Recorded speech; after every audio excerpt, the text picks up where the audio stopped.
during the Nissan Summer Sales Event. Now get 0% APR financing for 60 months on Rogue or Pathfinder. For a limited time until supplies last, assembled with U.S. and imported parts. Available on 2025 Nissan Rogue or 2025 Nissan Pathfinder from new dealer stock. Example, 0% APR financing for 60 months at $1,667 per month per thousand financed. Actual down payment may vary, subject to NMAC credit approval. Not all buyers qualify. Dealer contribution may affect actual price set by dealer. Contact dealer for details. N7725. What is insurance? Insurance transfers certain risks between parties. Without insurance, the economy would really stop. In simple terms, insurance is like community. It's protecting every last asset that somebody has built over a lifetime. You're in it together. You feel supported. From the beginning to the end. What insurance is, just taking care of people. It's definitely a way of life. Cross Insurance. Our way of life since 1954. 1-877 Cars for Kids. KARS Cars for Kids. 1-877 Cars for Kids. Donate your car today. Donate today at carsforkids.org. That's cars with a K. Your car can be picked up as soon as the next day. Receive a tax deduction and vacation voucher. 1-877 Cars for Kids.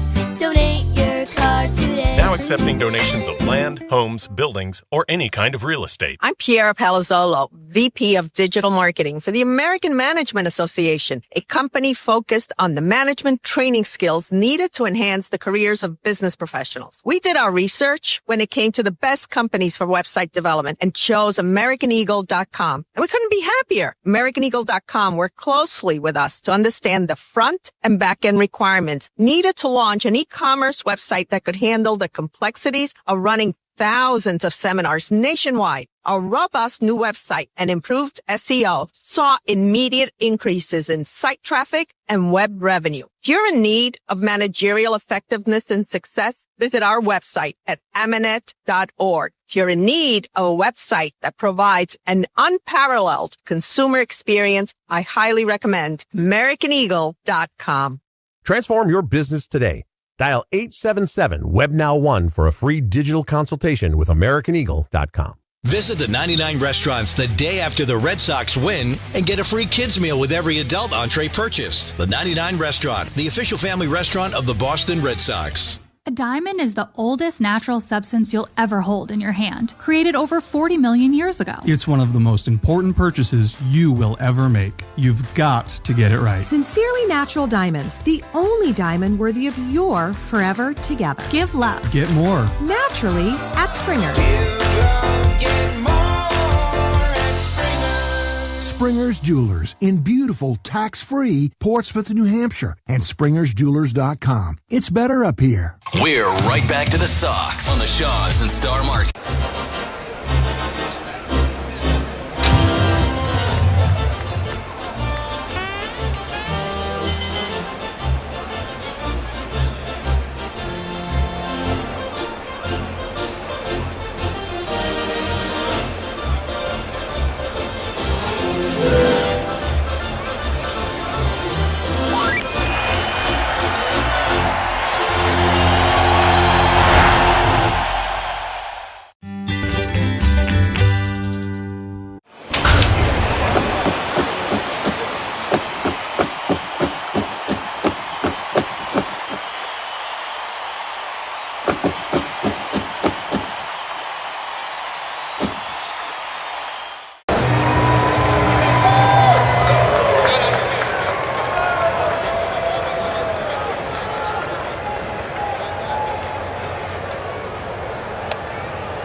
GA progression by targeting a key source of retinal cell death, which may help preserve your vision longer. Izervay, or Avastin Capted Pagel, is a prescription eye injection used to treat GA. Don't take it if you have an infection or active swelling in or around your eye. Izervay can cause eye infection, retinal detachment, or increased risk of wet AMD. Izervay may temporarily increase eye pressure. Your vision may be impaired after an eye injection or exam. Don't delay. Ask your doctor about Izervay today. Izervay, get your GA going slower.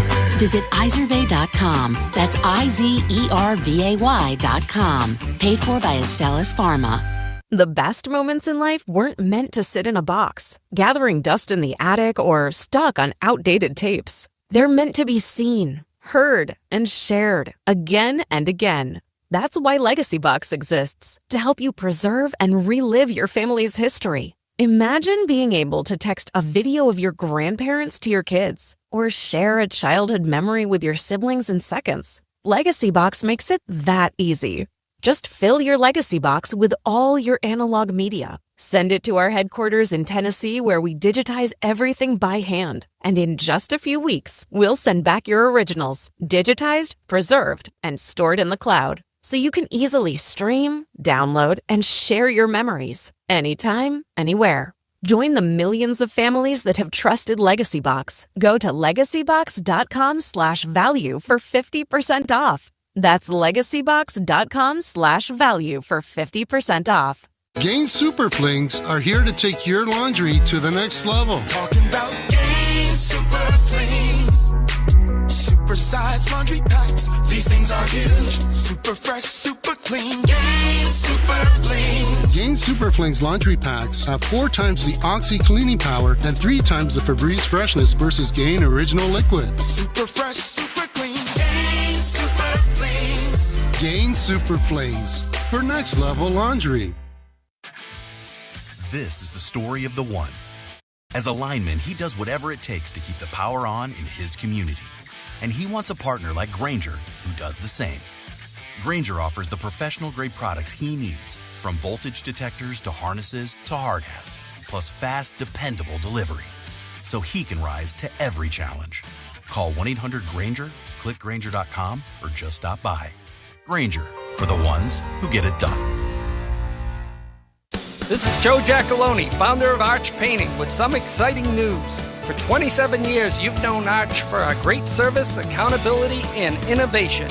Now, with PaintZen, powered by Arch, we're taking innovation to the next level with our advanced technology to automate pricing and scheduling for residential paint jobs. Even more exciting, we're bringing PaintZen to Lowe's Companies customers in New England. You can now use the PaintZen platform through a local participating Lowe's store or go online to book one of Arch's tremendous crews. Go to Lowe's.com and look for house painting services or visit a participating store and scan the QR code on the in-store signage. With a few keystrokes, you can get an instant quote and book an appointment.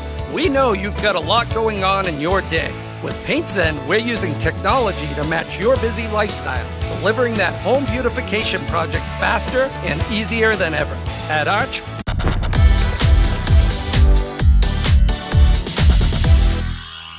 if you were to find a jersey or if you swap a jersey with one of the players on the National League, who would it be? Who would you pick?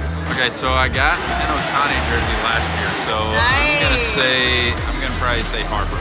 Maybe Judge. He's one of the greatest to play the game in the last 5, 6, 7 years, so it'd be cool to have his jersey. Ellie's been fun to watch. Yeah, Ellie'd be a cool one. I mean, his jersey would probably be too big for me. It'd probably go down to my knees.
Energy, the region's most dependable provider of home heating oil delivery, as well as expert HVAC services at McFarlandEnergy.com. Northern Bank, your partner for growth. Here's the throw. Roberts dives, and he is safe. And by Verizon Wireless, the network Boston relies on. New England Chevy dealers. Together, let's drive. Goodbye, Christian Campbell. Now, with all the play-by-play action, here's Will Fleming and Will Middlebrooks. On a hot and muggy Fenway afternoon, we welcome you to the finale of a 3-game series between the Boston Red Sox and the Los Angeles Angels. The Red Sox have dropped the first 2 of this series. They've fallen 5 under 500 and 10 back in the American League East. Looking up at the Blue Jays, the Rays, and the New York Yankees. This afternoon, on a spectacular, if a little warm afternoon, the Red Sox will hand the baseball to Lucas Giolito, a former L.A. Angel, and he'll be opposed on the mound by the hard-throwing right-hander Jose Siriano. It's 82 degrees here. There is a real haze in the air as the Red Sox trying to salvage this finale and not be swept by the L.A. Angels here this afternoon. Along with Will Middlebrooks, I'm Will Fleming. Before we set the scene with a lot of drama from after the game last night and indeed some beforehand today, time now for our national anthem, brought to you by BuildSubmarines.com. We build giants because it takes one to build one. And now, here to perform the national anthem is a talented group of students from Newton, Massachusetts. Under the direction of Sean Brown, please welcome F.A. Day Middle School Band and Orchestra.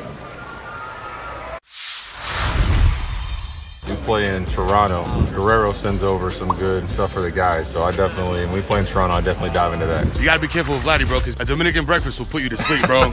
¿Cómo está sonando la comida dominicana ya? La comida dominicana ya no sé cómo está sonando, porque obviamente mi esposa me cocina.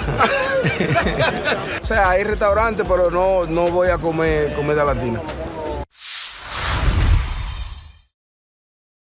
What is it about baseball cards that make them so special? Why do you enjoy doing that? Well, the biggest thing is I started collecting when I was a kid.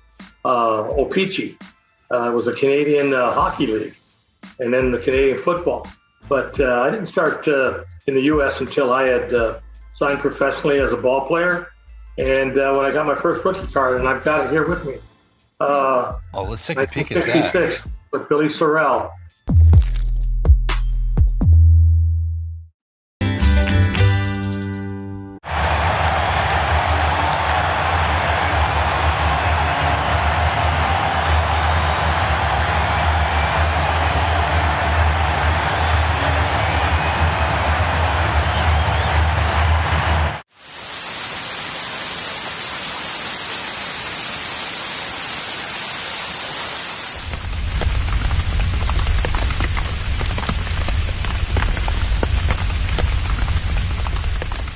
Luke said, attention to detail, I have no idea now.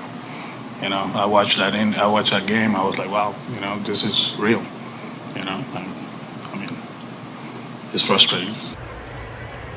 And you just almost never hear that tone in Alex Cora's voice. And it just felt like after the game yesterday, reality was sort of setting in with the Red Sox manager talking about top to bottom, how they got to reevaluate what they're doing and help these young players overcome so much adversity. So that was last night. And then before the game today, the Red Sox were out about to take ground balls on the infield, and all of a sudden Tyler Anderson popped out onto the field and started having a pretty heated conversation with both Ramon Vasquez and Jose David Flores. And Anderson got in tight on the Red Sox first base coach. Things got escalated, and then Barry Enright, the Angels pitching coach, came on. I guess there was some misunderstanding, or at least accusation of sign stealing and sharing information with hitters. All of a sudden, the Red Sox position players and pitchers who were out in right field warming up, they started sprinting over to the third base dugout. There were no pushes thrown, no shoving, no punches certainly, but it was heated, and so a little bit of subterfuge going into this ball game between the Red Sox and the Angels. It's two teams that are really not where they'd like to be, and after last night, they sort of let it out before the game. Ramon Vasquez, speaking of, is going to bring the lineup card out here right now. But before we give you the starting lineups, time for the Speed Report, which is brought to you by Verizon.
Let's open this up.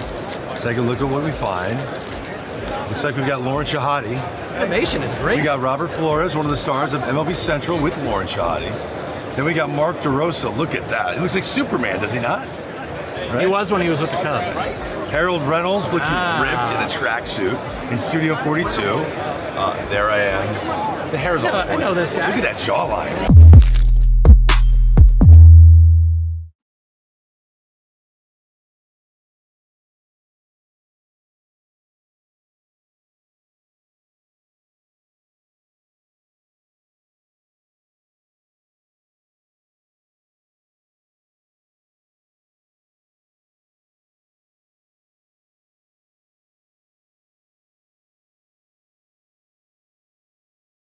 And Abraham Toro back over at first base, and he bats sixth. The center fielder, Cedon Rafaela, in the 7-hole, and then David Hamilton, the shortstop, gets a rare start of late.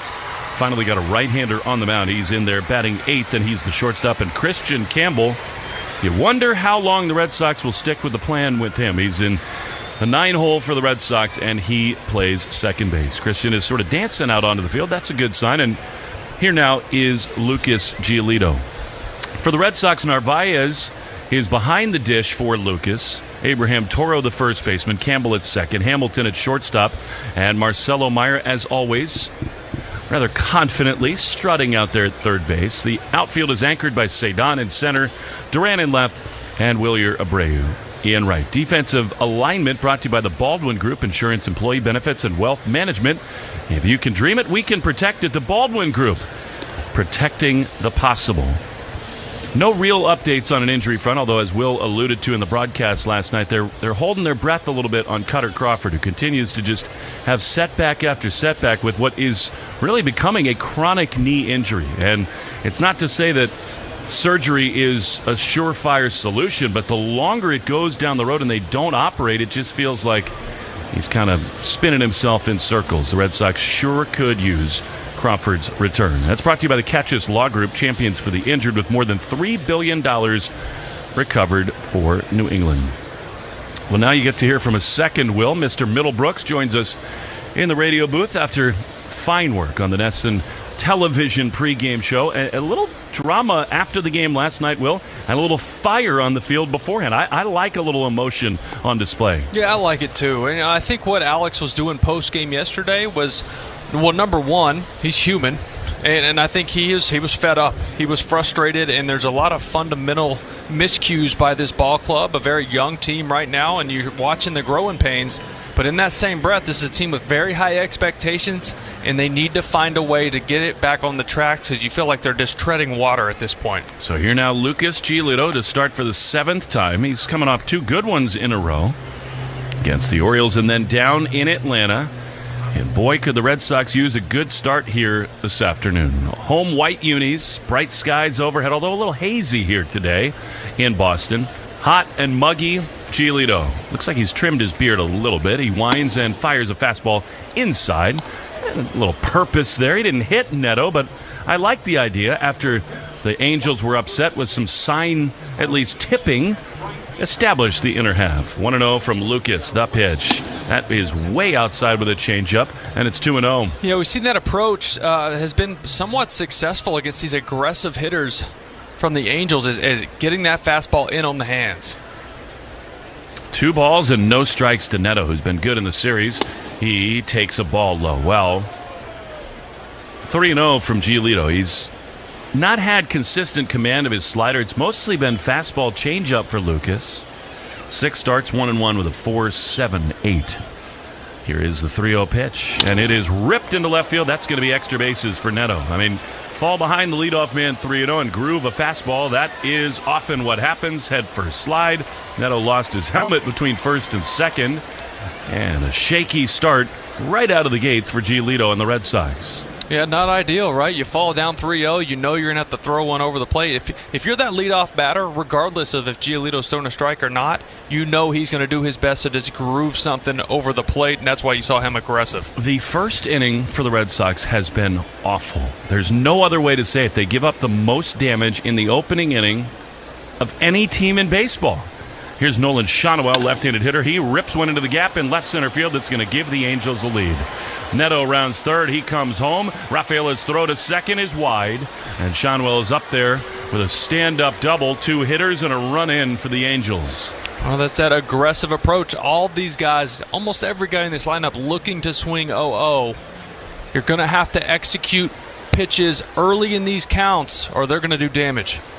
I think the thing that would worry you right now is that when Giolito has been off, he has been just bludgeoned. And so you hope he can get it back between the wickets here. But now Mike Trout, the pitch, is a strike. Of course, Lucas pitched for the L.A. Angels, traded over there after his time with the White Sox. Trout has had himself a series. He is only 3 for 17 with 7 strikeouts against Giolito. Here he swings and misses at a good changeup, and it's 0-2. Other than location and mistakes, Will, what is going on with these Red Sox starters in the first inning? You know, a lot of advantage counts for hitters, so I think falling behind is a big part of that. Getting 2-0 and 3-1 is a big thing in this league. 0-2 here to Trout. Pitch is chopped foul. He doubled up on the changeup there. Don't you agree with me, Will, that he's got to find a third pitch? I mean, it is so hard to function in the major leagues without command of that slider. Yeah, and it's been a work in progress. He's thrown it almost as much as the changeup, actually. Just hadn't been very good. 0-2. Run in for the Angels. There is a slider that could have been called a strike, was not. Very close. Yeah, it's a cutterish slider, and what I mean by that, it doesn't have a ton of side-to-side break. It's small. Now, it is good. He's a north-south guy, so he's adding a little bit of a wrinkle. He sort of reinvented it a couple starts ago, and it worked. The 1-2, drilled into left field, another run going to come home. That's a hit for Trout. Shonowell actually is going to hold there at third. It's 3 hitters, 3 hits, and loud contact all over the place. That was hit too hard out at Duran. And another extremely difficult start for the Red Sox on the mound. I mean, Giolito went through a stretch starting May 6th where in 2 of his 3 starts over 7 2/3 innings he gave up 12 runs. Here's Taylor Ward, right-hander with real power. First and third, the pitch. That's high. Slider that missed badly. And that is ball 1. So that pitch to Trout was a changeup below the strike zone. So a good swing from Mike. It was a good swing from Mike, but he's a good low ball hitter. 1-0. Pitch is a slider. Missed badly again, up and in, ball 2. We got started today. Just 1 minute behind schedule. 1:36, 84 humid degrees. Time and temp brought to you by Hatfield Marinated Pork Tenderloins. Elevate your grilling game with Hatfield Marinated Pork. Visit simplyhatfield.com for recipes and put pork on your fork. It really has been yin and yang for Giolito. He's walked 10 in 32 innings, but that's not been the issue here. He's fallen behind and he's gotten pounded. The run in, LA's got runners at first and third. Giolito at the belt. High fly in a deep left field. This thing is crushed. It is going to get into the monster seats. Deja vu from game 1. 3-run bomb. The Boo Birds reign. Hard to blame them. It's 4-0 Angels.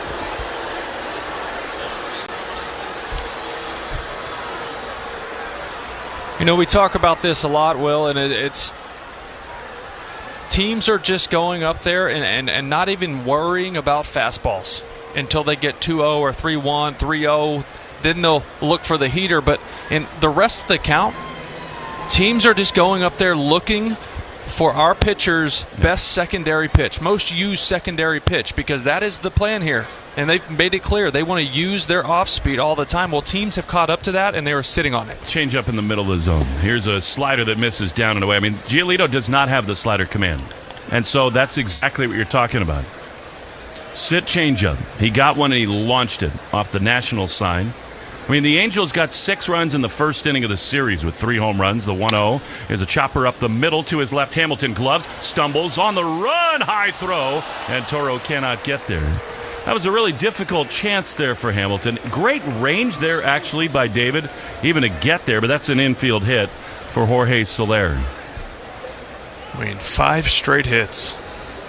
And, Will, we said it last night when we went off the air as Andrew Bailey comes out. This is DEFCON 5 right now for this Red Sox organization. There just is no other way to slice it. They have lost 8 of 10. The starting pitchers are getting destroyed early in games, and it's not clear what answers Giolito has today on the mound.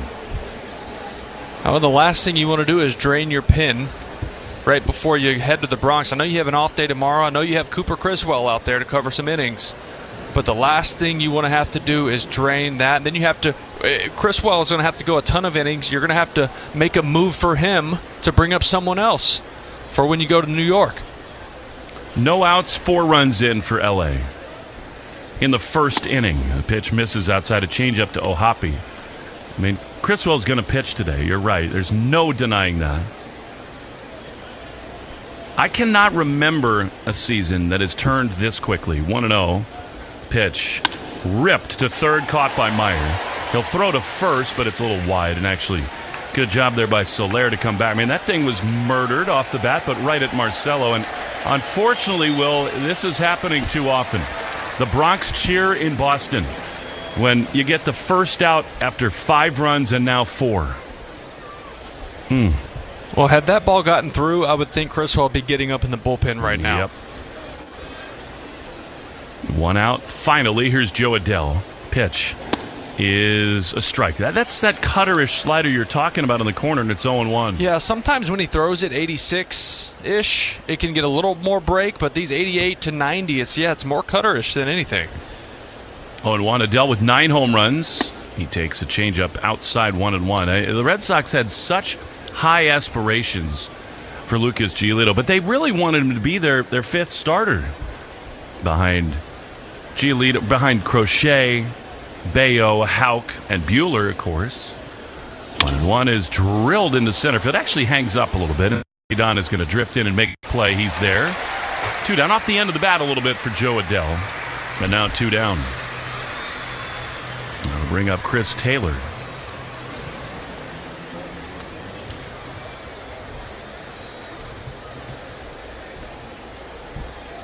Starting pitching has been the number one issue. I mean, the Red Sox have not played good defense. They lead the big leagues with 53 errors. The base running's been bad. Clutch hitting, not always consistent. Here's Chris Taylor. The pitch is a strike. Cutter, slider on the outside corner. The Red Sox have dropped 8 of 10, 14 of their last 21. And in those 21 games, the starters have made it to the 6th inning 4 times. Innings like this are the reason why. The 0-1 is bloop foul on the first base side. And this is where, Will, like a pregame sort of dust up, a fight, the manager can say whatever he wants to say. Try to light a fire under a clubhouse. It doesn't mean anything if your starter comes out and does this. 1 on, 4 in, the 0-2. That is strike 3 called on the outside corner. He found that pitch a little bit in the back half of the inning, but not before the Angels get 4 in. Whew. Bottom 1 coming up. Angels put 4 up. It'll be Duran, Devers, and Abreu after this, and the Shaws and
There's so much history right here.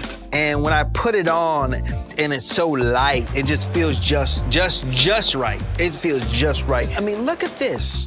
It got the city on it. When I was 7 years old, my uncle takes me where? To Shea Stadium. Darryl Strawberry hits a home run. And with the coverage you need to drive, live, or run a business in this part of the country we call home. Arbella, here for Boston fans, here for good. Ask your smart speaker to play 93.7 WEEI. Now back to Red Sox baseball on WEEI. The Angels, with the slowest bullpen in the universe, again, are late to get out in right field, but their offense not so slow. In the top of the first, they put 4 runs up as Jarren Duran will lead it off. Then Devers and Abreu in the Herb Chambers batting order. Jose Soriano, right-hander with a big arm, throws, and Duran, who's hot, takes a strike on the outside corner. Herb Chambers, Genesis of Auburn, brings us the batting order in this inning. Well, the Red Sox, when they score first, are 18-9. A 1 is a chopper toward third. It is a slowly hit ball. Newman takes his time, and it's an infield hit for Duran. What in the world is Kevin Newman doing? I mean, Duran, one of the fastest base runners in the world, and he sort of casually came in on that thing. Hello, Newman, an infield hit. Yeah, it jammed him, and that's awkward for a third baseman when he's playing over towards shortstop and you're working towards the third base bag to make that backhand, knowing there's a fast runner. Yeah, he's just got to get to that a little quicker. Boy, could they use an answer here, the offense. Duran a big lead over at first. Devers, 12 homers, 53 driven in. The pitch is swung on and missed. Curveball and a nasty one from Soriano. So they're good when they score first. Unfortunately, when the opponent scores first, the Red Sox are 11-25. And not only did the Angels score first, they put 4 on the board. 0-1 to Raffy. The pitch is a check swing. He held up on a splitter. This guy's got really good stuff. 26 years old, from the Dominican. 4-5 with a 3.41 ERA. It's his third big league season. Pitching very well of late. 1-1. Devers takes a ball outside. Yeah, very good two-seam sinking fastball. Downward action. Leads all of baseball with a 66% ground ball rate. That's high. Very high. Duran a little bit of a bigger lead over at first now. 2-1 to Devers. They play him to pull and deep on the infield. Pitch is outside. More patience from Raffy. It is so important that he keeps doing that, Will. And it's important that people like Abreu and others behind him pick him up. 3-1 hitters count here. Raffy looking ready to pounce. The pitch is way outside, ball 4. That is beautiful stuff from Devers. Not trying to do too much. So 2 on, nobody out. And here comes Abreu. But one of the hardest things to do, you go down 4 in the first, you come out and you're like, man, we have to answer. And sometimes that makes you over-aggressive, especially the young guys in this lineup. But you just have to wait it out. This guy has good stuff. Make him throw you something over the plate. Red Sox have just about the worst numbers of any team on the mound in the first inning, trying to get it going offensively. Abreu takes a ball down and in, a sinker, and it's 1-0. And for all the meetings, all the game planning, Will, that's really hard to wrap your head around. It is, and when you're looking at this guy who's on the mound,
Baez scores. Behind him, Meyer. It's a 2-run double for Dave Hamilton. The Sox have scored 5, and they lead it 5-4. This is such a stupid game. It makes no sense. You give up a 4-piece McNugget in the top of the first, and you're thinking, here we go. Another ugly one. We're at the scratch and claw our way back. 9 runs total scored so far, and there's only been 4 outs made in this game. Stupid and fun today. Well, I'm glad the second part caught up. All right, here's Christian Campbell. What a spot for him. He's got to put the ball in play. Infield back to concede another run. The pitch is a strike on the outside corner. 99-mile-an-hour sinker, and it's 0-1. I know they've had to lean on Trevor Story, get him going. Marcelo's been up. They got to play David Hamilton more. He's been so good. The 0-1. Campbell takes a ball inside, and it is 1-1. Campbell is now 13 for his last 97. That's a month. And not a good one. The 1-1 is outside. Good take. Good balanced look at that slider, and it's 2-1. Yeah, and this is a tough matchup because he does not handle the ball into him very well because of his setup. He's on the plate. He dives over towards the plate at times before he swings. He's got to get something out over the plate. 2-1 to Campbell. The pitch is called a ball. Curveball low.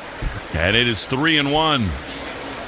Well, this is the point, too, as a young hitter. 3-1 count. You think, okay, I'm going to hunt one pitch, and I'm going to sell out for it. So often he's gotten sinkers in these spots. The 3-1 is exactly that. A comebacker back to the mound, and the base-running mistake by the Red Sox, but they get away with it. Hamilton could have been thrown out at second, but Soriano gets the out at first base. And that's just more of the same for Campbell, 2 down.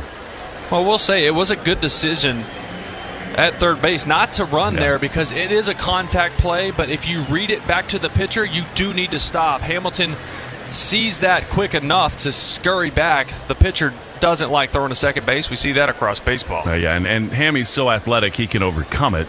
All right, here's Duran trying to really deliver a haymaker, a curveball at the bottom of the zone for strike 1. I mean, there's just been way too much of that lately for Campbell. Hitters counts, sinkers in, and getting weak beat. Contact. Getting beat. You can't get beat in your counts. 0-1. Second and third, 5 runs in. The pitch. Curveball, a little high. Where are you kidding? I mean, watch the replay of this pitch. That is the most center-cut curveball you can ever throw. So, who is that back there? Rackley? Yeah, Dave Rackley blinked. He buckled. It's 1-1 to Duran. Pitch is way outside. That's a sinker. What a big call that is. I mean, instead of 0-2, now it's 2-1. Totally swings the at bat, but let's make it hurt right here. Jaron, an infield hit to start this 5-run bottom of the first inning. 5-4 Red Sox. The 2-1 is outside. Are you kidding? I mean, that's a curveball that's on the corner. This is almost malpractice from Rackley. Oh, he is not seeing the curveball, and it's 3-1. Soriano kick his dog on the way in? What's going on? Man, those are 2 really bad misses. 3-1 pitch is on the ground up the middle. The shortstop Neto to his right gloves and throws to first in time, and the inning is over. It's crazy to say you're disappointed when you score 5, and you're not. The Red Sox get 5 in, and after an inning, they lead 5-4 on the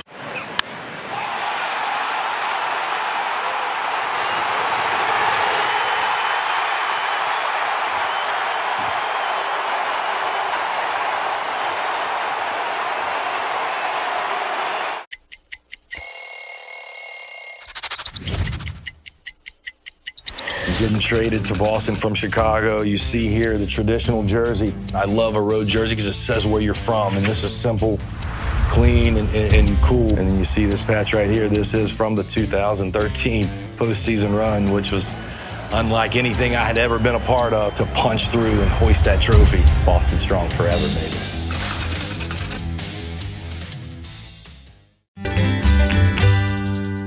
Like 3 models. See dealer for details.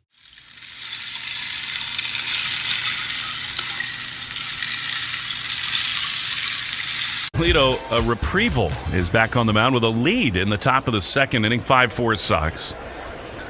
Here's Kevin Newman, right-handed hitter. Pitch to him is inside. I would imagine that Giolito right now feels like Just a few moments ago, he was on an operating table. He saw a big, bright light coming down at him, and then he blinked, and all of a sudden his family's holding his hand. 1-0, the pitch is lined down the right field line and out of play. Well, we'll see how he answers here. You would love just a quick shutdown inning, right? Get right back in there, go back to work. Soriano will be coming back out as well. It came so quickly, only 23 pitches against Giolito. 1-1. That's outside, slider that missed, and it's 2-1. Yeah, that's what these Angels do. They are out there and they are hacking. A lot of balls in play in the first 2 pitches of at bats. 2-1 to Newman, $176. No homers and 3 driven in. Giolito throws. Line drive down the right field line. Long run back for Abreu, and he's not going to get it. It bounces over the wall and out of play for an automatic double. Well, right back at it. Behind a hitter, and Newman cashes it in. Well, as of now, we're looking about an 8-hour game.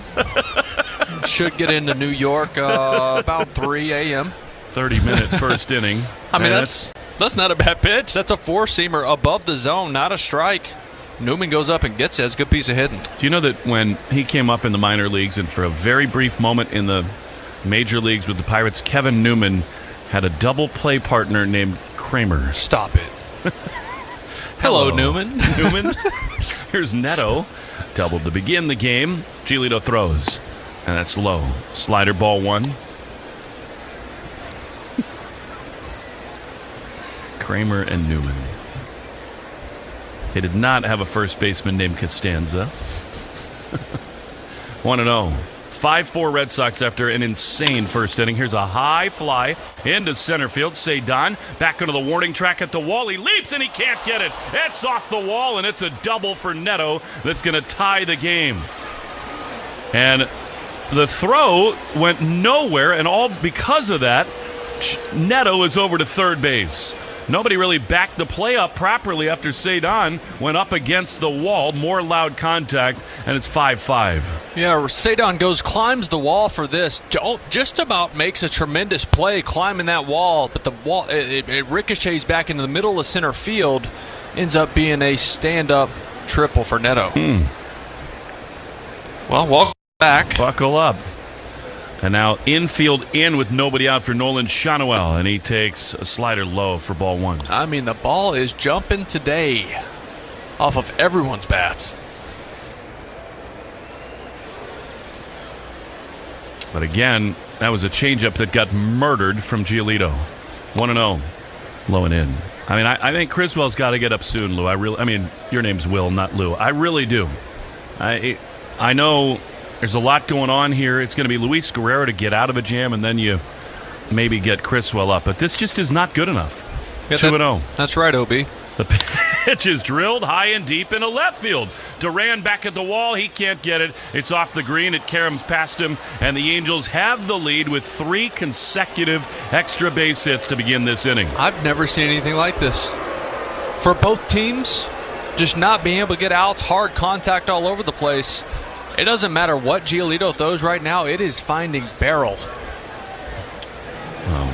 That was a fastball at 93, center cut.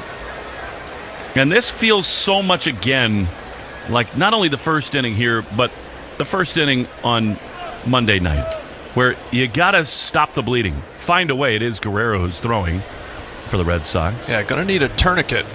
I'm sorry, Will. This just is plainly not good enough for the major leagues. It isn't. And it hasn't been in 4 of his starts. I mean, it is borderline batting practice when he does not have it. Yeah. So now you got to find a way to wiggle out of this thing. Here's Mike Trout. So now 6-5 Angels, still nobody out. Trout is seeing red. The pitch is on the ground towards short. Hamilton comes in. He gloves it. He throws to first in time. Nicely done. Another early swing by these Angels, and more sort of jeering from the fans, 1 away. I mean, at this point, you'll take an out however you can get it. Nice play by Hamilton there. That's a routine play, but had to get rid of it quick as Trout still runs decent. And, of course, the Red Sox used so many arms in the first 2 games of this series. 1 out. Here's Taylor Ward, infield still in, and a foul back to the screen. They are racing to the bat rack right now, back to the screen. As first pitch fastball right down the middle.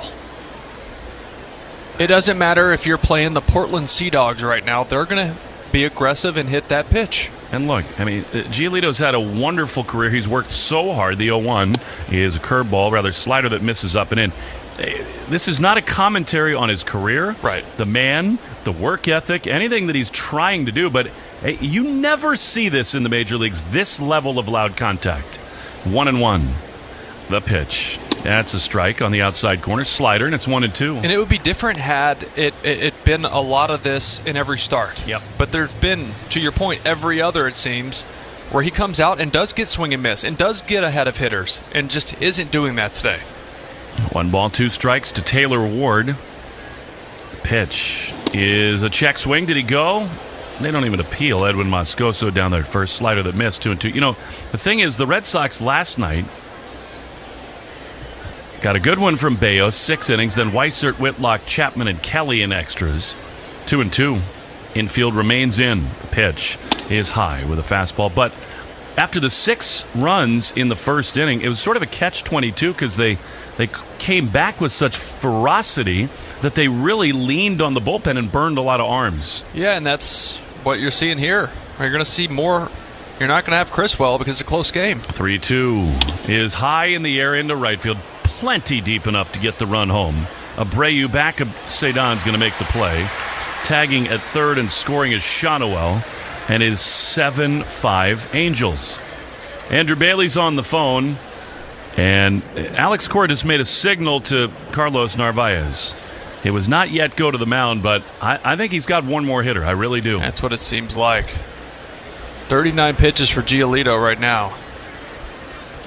It is just not sustainable to put so much on your bullpen as Soler takes outside for ball 1. Well, the thing is it affects other guys' careers, too. When you have all these short outings, how many bullpen guys are we seeing them just rotate through and send back to AAA because they need fresh arms? Totally. 1-0. Low and outside a slider.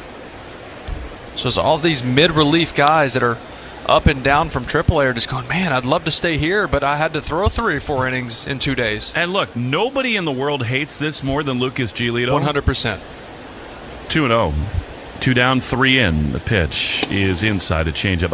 I'm convinced he's coming out of the game if he loses Soler here. Yep. You got to keep this within striking distance. 7-5 game. Even though it's the second inning, you're going to have to start pitching this to keep it close. 3 balls, no strikes. Here's the pitch. That is a fastball with some purpose, but it missed low ball 4. That'll do it. Alex Cora's coming out. He has seen enough. And you do have to wonder what the next one holds for Giolito in a Red Sox starting rotation. 7-5 Angels, 2 out, 1 on. Logan O'Hoppe will see Luis Guerrero. Slow down and pitching change brought to you by Izervay.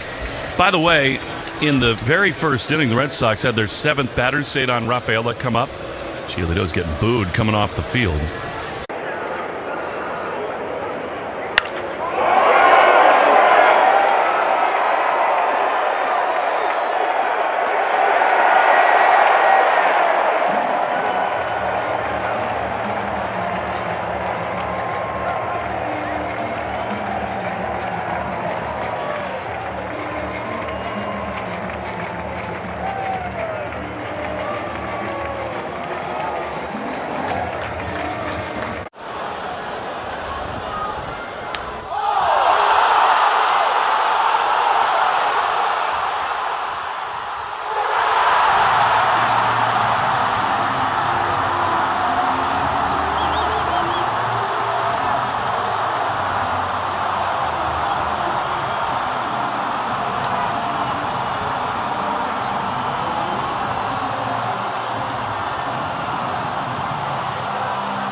Giolito goes 1 2/3 innings today as Logan O'Hoppe takes a fastball away for ball 1. Yeah, looking to be one of those football score days. Yeah. 1-0. Pitch. Swing and a miss. I think he got away with a hanging slider there, but it'll do, and it's 1-1 to Logan O'Hoppe. And O'Hoppe, a ton of pop. He's got 14 homers. 6 extra base hits for the Angels in an inning and 2/3 against Giolito. Here's a sweeper that misses outside 2-1. I think it's just particularly discouraging after you get sort of a stay of execution after the 5 runs come home in the bottom of the first to give up 3 right away. 2-1. Here's a chopper toward third, foul. Meyer was over there. And again, I mean, look, Lucas had been so durable for a 3-year stretch. He was one of the great pitchers in the American League through a no-hitter. And, you know, the Red Sox made a calculated bet on him that after some down years, including one with these Angels, that he would rediscover himself. Of course, he got hurt early in spring training last year and is just not himself right now. 2-2. Guerrero throws. And a high drive foul down the left field line. That thing was smoked by O'Hoppe, but out of play. 2-2. And I think the truth is, this is the nature of the modern game where teams are willing to spend $20, $30, $40 million on guys for a couple of years, hoping they can untap their potential. The 2-2 is a chopper foul outside of third. And I would say that, injury notwithstanding, this experiment, just like the one that's ongoing with Patrick Sandoval and others, Liam Hendricks, will force the Red Sox to sort of evaluate whether the juice is worth the squeeze. It goes on all across baseball. 2-2. Swing and a miss. He got him. That's a big pitch for Guerrero. Gets the Red Sox back into the dugout. 7-5 Angels. Lucas Giolito shell-shocked in the dugout, and it's hard to blame him.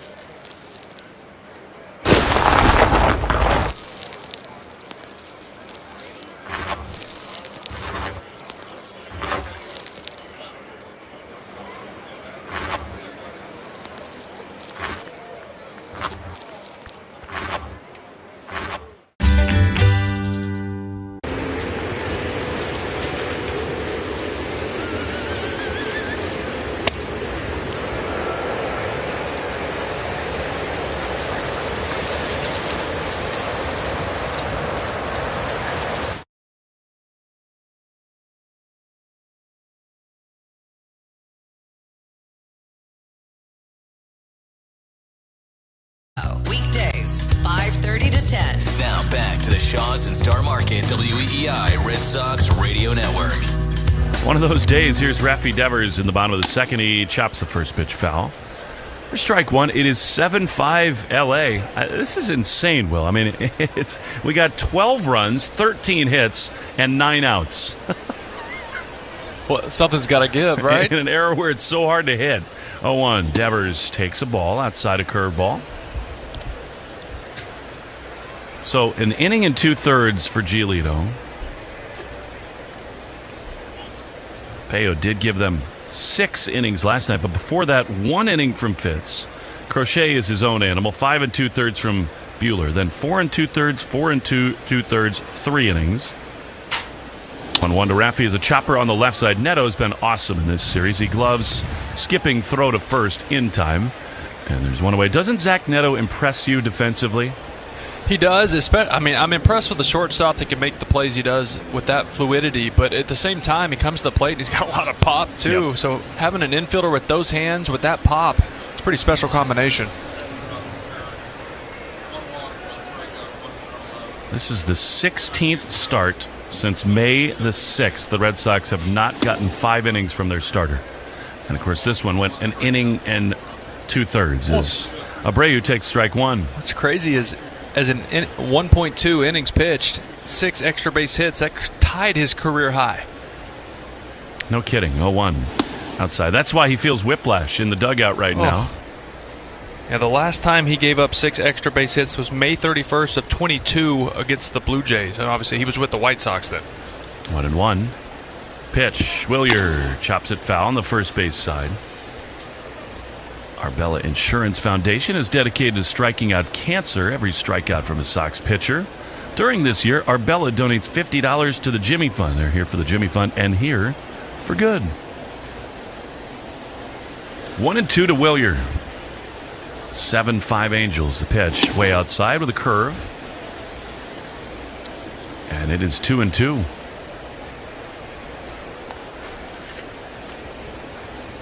So now Giolito this year has had a start of an inning and 2/3, 4 innings and 3 2/3. Really leaning on the pen. 2-2 is outside. Splitter, and it's 3-2. And we've been on the other side of this, Will. If Soriano does not throw a fastball here to Abreu, Ron Washington will not be happy. The pitch. Here's a fastball grounded up the middle into center field. That's a base hit. That's encouraging for Abreu.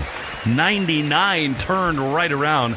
That pitch has given him big-time trouble, and it's a one-out hit. It sure has, and Abreu did a good job of recognizing what's been going on around him, right? You get to that count, you know you're going to get a fastball. Now, you can't try to do too much with it. Stays up the middle, hard ground ball for a hit.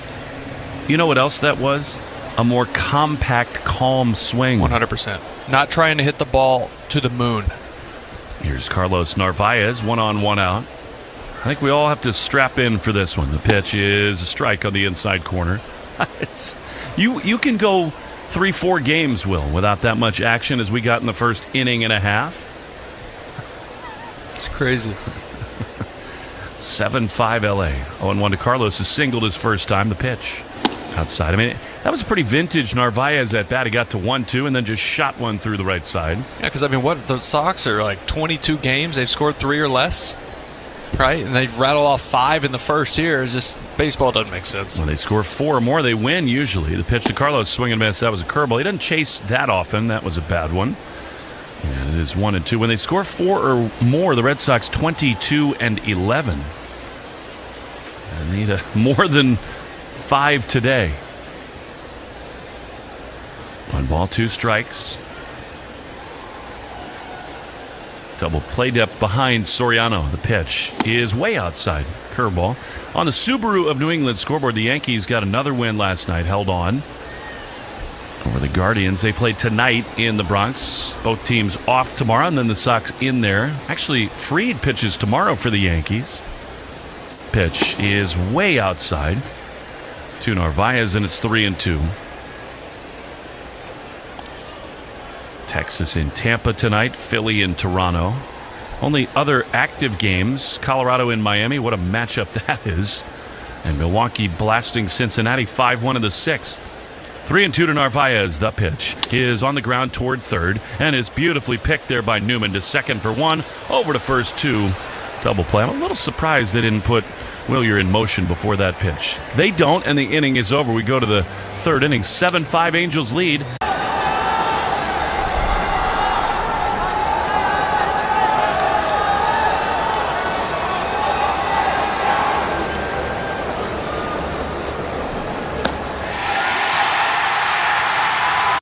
I'm Jonathan Mayo, and for more than 20 years, I've traced the path of baseball's rising stars, navigating the back roads of the national pastime and basking in the glow of small-town America's spirit, where the team is woven into the fabric of everyday life, where it's more than just a game.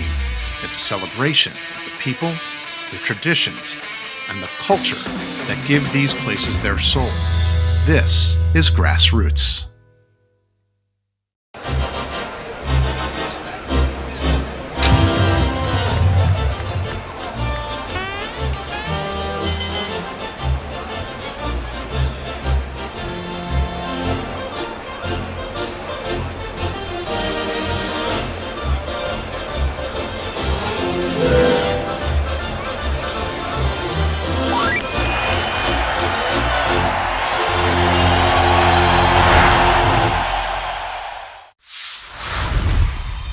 Do you see yourself maybe one day after baseball, like maybe food critic, food writer? I would love to do that. That's the plan.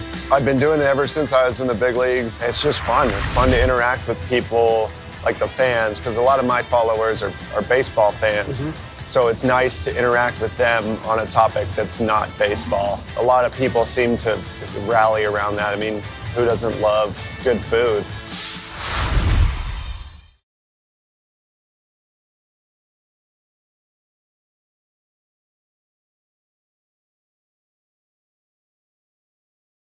On WEEI. Luis Guerrero continues in the game. You'll see Adele, Taylor, and Newman. Now, this is a fun sequence for the organist in Atlanta. Herb Chambers' batting order brought to you by Herb Chambers, Ford of Braintree and Ford of Westboro. Because, you got the Adele obvious connection to Adele. And, of course, one of her most famous, biggest hits is Hello. And you got Hello Newman batting in this inning, too. Here's a swing and a miss at a slider, and it's 0-1. At this point, I think you should just learn how to play. Yeah, the organ just during get games. your own on-air organ. I'm all set. Are you? 0-1 to Adele. Shot to second. The right at Campbell. Now it out. Number 1. Rivalry Report is sponsored by River Spring Residences. Setting a new standard for memory care in New York City. 833-79-RIVER or riverspringresidences.org/radio. Schedule a tour. It is 7-5 Angels. Boston 10 games behind the Yankees, who are 37-22. Here's Chris Taylor. He chops one toward third. Marcelo beautifully behind the bag. Throws right on the money. So smooth. And they're 2 away. Suavemente? Mm-hmm. See, Poppy. That was nice. Marcel's just so calm over there.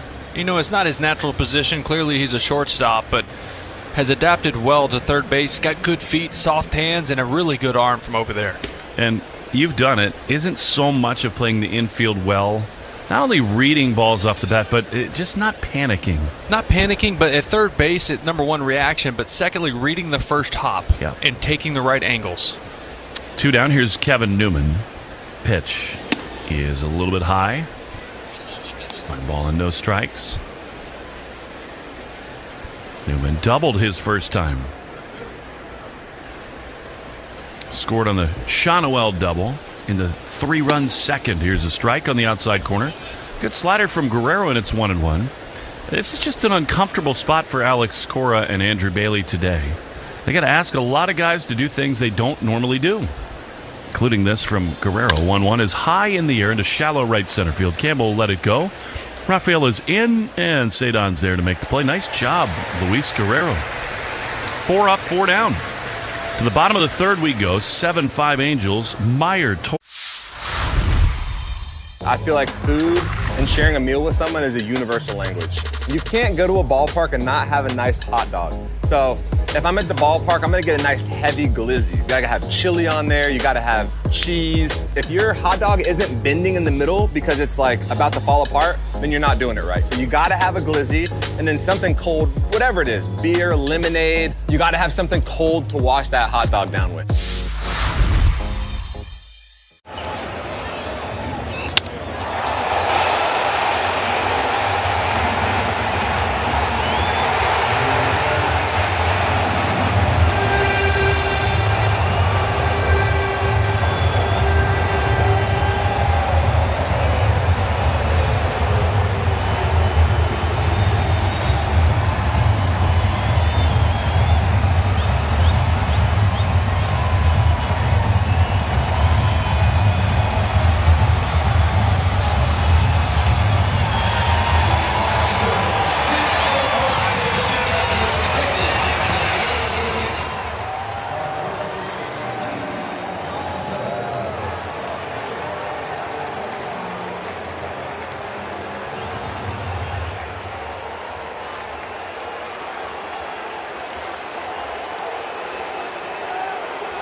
WEEI on the go? Just download the Odyssey app. Now, back to Red Sox baseball on WEEI.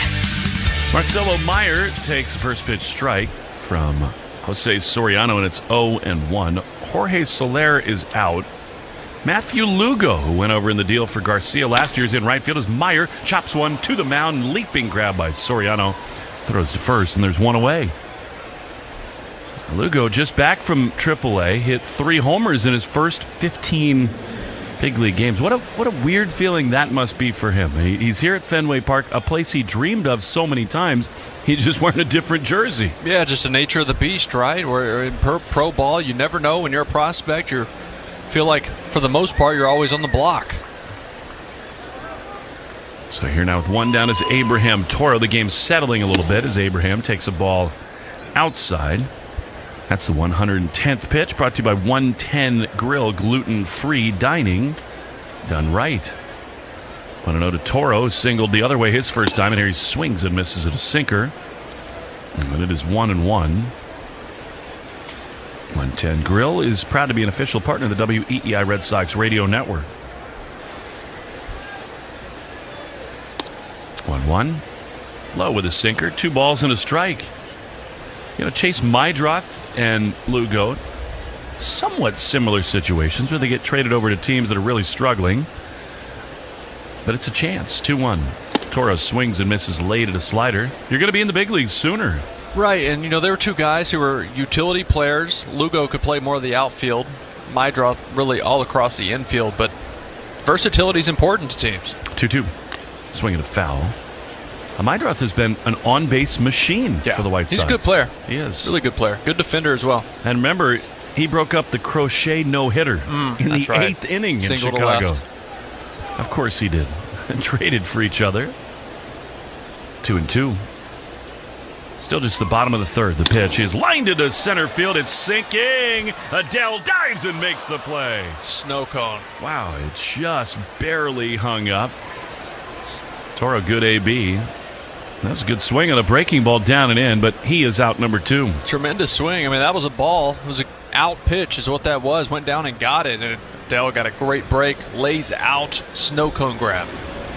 Do you like snow cones? I like everything. Truer words have never been spoken. Here's Cedon Rafaela. No olives, but everything else. Really? No olives? I'm not an ever. olive guy. Yeah, no. All right. 0-1 to Cedon. 7-5 Angels in the bottom of the third. Pitch is chop foul outside the I don't know, half a mile or so away from our house where I grew up in East Texas. We'd always ride our bikes to it every day in the summer. 0-2. Pitch is fouled off. That was a ball, but in a 2-strike count. He had to offer at it, he thought. Were you one of the guys who would pick one color, or would you layer it and do them all over? I was a one-color guy. Yeah, which was it? Tiger's blood was a go-to. What is tiger's blood? I don't know, but it's good. It's a red, like almost like a fruit punch, I guess. But it was always called tiger's blood. 0-2 is swung on and missed. He got it. And the inning is over. We go to the 4th inning. Red Sox looking for some tiger blood when we come back. I think Guerrero's going to...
Take a look at what we find.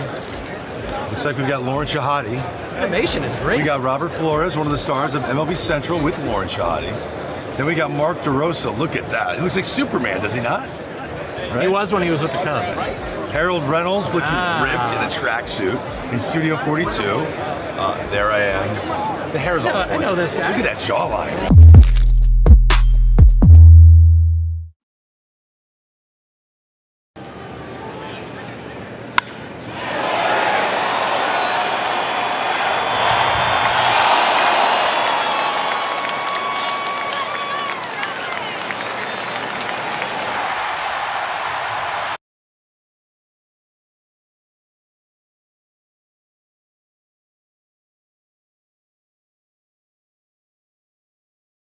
Sox Radio Network.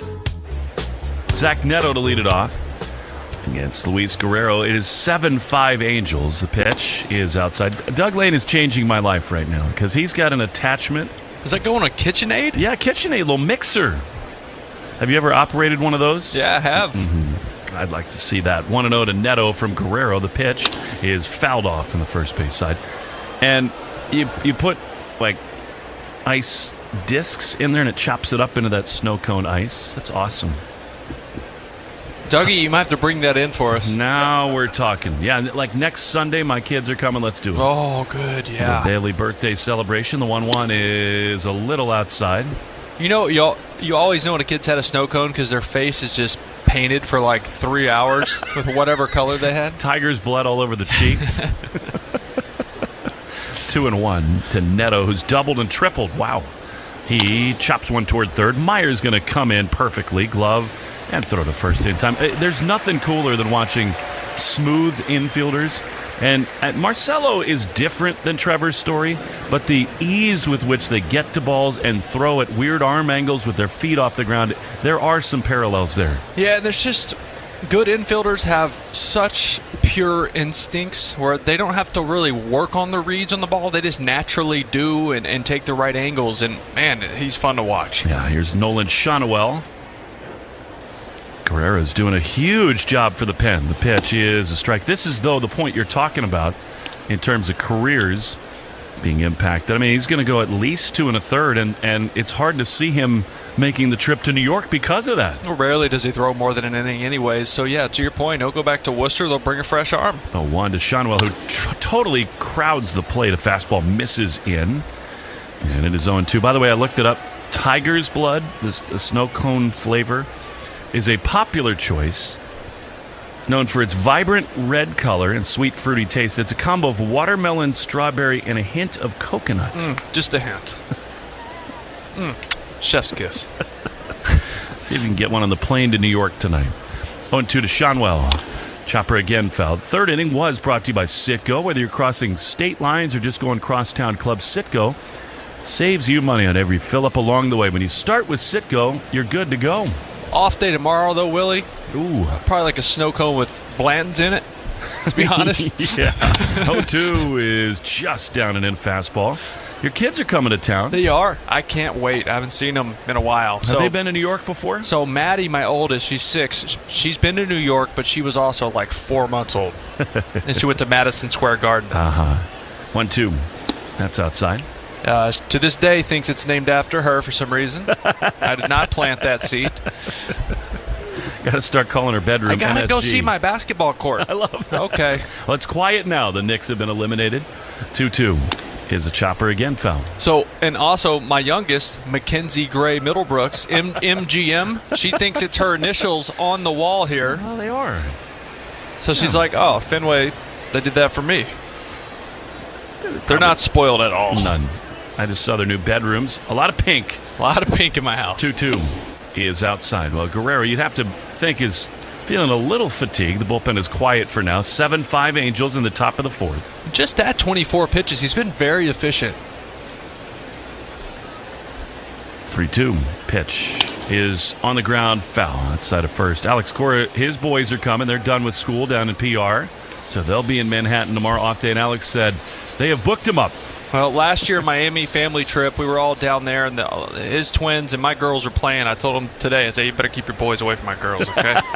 Toxic combo. 3-2. The pitch is outside. A sweeper. He tried a lot of different things and then went with a breaking pitch and lost Shonowell. So it's a 1-out walk. And here comes Mike Trout. Is the golf course that Mike keeps sending you videos of in his hometown in Jersey, where is it? It's just outside of his hometown. I can't remember the exact town. It's called Trout National. Sure, why not? Here's a breaking ball in the dirt, backhanded and stopped by Narvaez. Collaboration with the one and only Tiger Woods. Sure. Because why not? I would assume that's a Nike connection. Or was, I guess. Yeah, and then also GOAT connection. That's very true. Very true. Those kinds of athletes at the elite echelon, they do gravitate to each other. Yeah. 1-0 to Trout. 7-5 Angels in the fourth. The pitch That's a strike. Hey, because, the truth is, the two of them could not be more different people off the field and the way they deal with media and all that stuff. But very few people can understand what they go through day to day. 1-1. Here's the pitch. Swing and a miss. Now, it's not the same thing. I mean, it is not LeBron. That's not what Mike Trout is. Now, in terms of accomplishment, certainly. But I feel confident that Mike Trout could walk through Times Square and be mostly okay. Those other two could not. That's a good point. You get some looks, and obviously some baseball fans. But, yeah, when you're 6'7". 1-2 is just outside. And to me, the difference is Trout, number one, doesn't lean into that stuff. But also, those other two are like global icons. Right. And Trout keeps to himself, to your point of him not leaning into it. He's a family guy. He likes being home. 2-2. He's at the bat. 7-5 Angels. 1 on, 1 out. Pitch. He almost went at that slider, but did not. It's 3-2. New England Chevy dealers question of the day. Together we drive at Sox booth. I think we got Zach Kelly up in the pen right now. Lost the game. Red Sox in the 10th inning last night. 3-2. Pitch. Outside. And that's back-to-back walks. And I don't care how many pitches he's thrown, but 3 up and downs for Guerrero. He's showing real signs here. And another reason for him coming in, and then Zach Kelly, yes, you're down only 2. You want to keep it relatively close, but you're going to throw a lot of your guys that have options in this game, because if they do have to overextend themselves, then you're able to send them down to AAA for a fresh arm. Yeah, that's true. And I also think, it seems to me pretty likely, as Andrew Bailey is going to come out again and buy some time for Kelly in the bullpen, I think we will see Bernardino in this game after a few days off. But I think, given how well he's pitched, they'd like for it to be later in a somewhat higher leverage spot. Absolutely.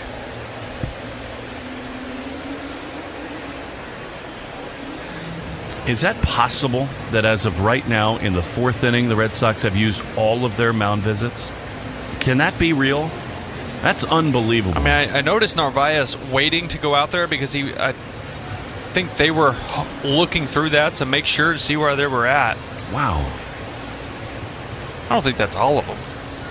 There's a 0 up on the scoreboard. Yeah, you're right. I was thinking they had one more. We'll have to double-check that. Wow. 2 on, 1 out. Here's Taylor Ward, who had a crushing 3-run homer off Giolito. Here he swings and misses at a slider. Guess and now, it's 0-1. Now you just yell from the dugout whatever you need to tell them. Send a note out there with a first baseman. I don't know. I've long thought there should be no mound visits. 0-1.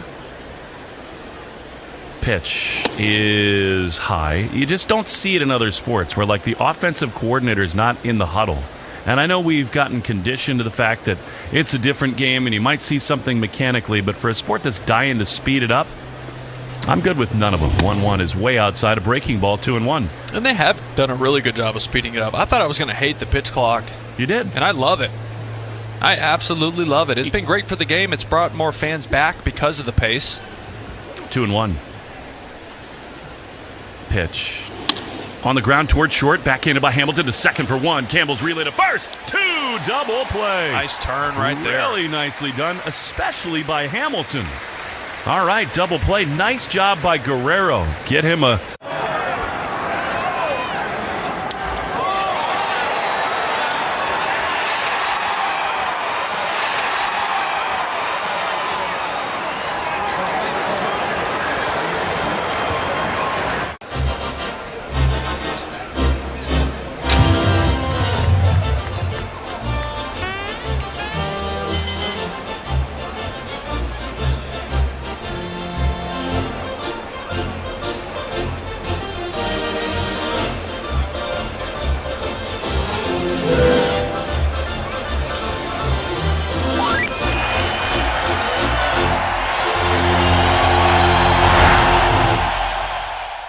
Boomer is the dog.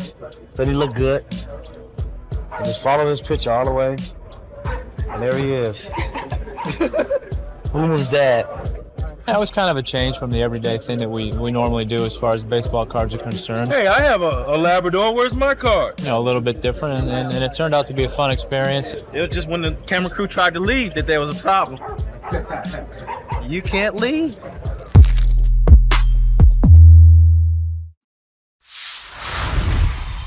I'm gonna go check out Food Truck Row.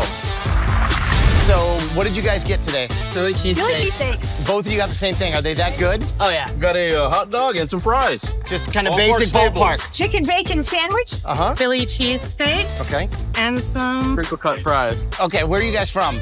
We're from Dallas. Dallas. That's what's fun about baseball. It brings different regions together, not just the ball and glove and bat, but what we're eating.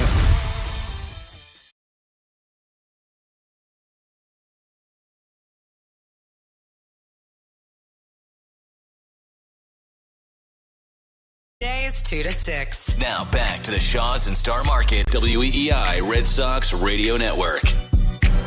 All right, here's David Hamilton in the batter's box to lead things off in the bottom of the fourth. This game has stabilized a little bit. 2-run double last time for David. Started to heat up at the plate. Pitch from Soriano is outside. He looked pretty patient, almost like he was committed to take there, and it's 1-0. That was the old Statue of Liberty take. You just stand there and you don't move. 1-0. Here's the pitch. That's a strike. Fastball. Probably shouldn't have been, but it was close, and it's 1-1. You know, I'm all for going up there with intention to take.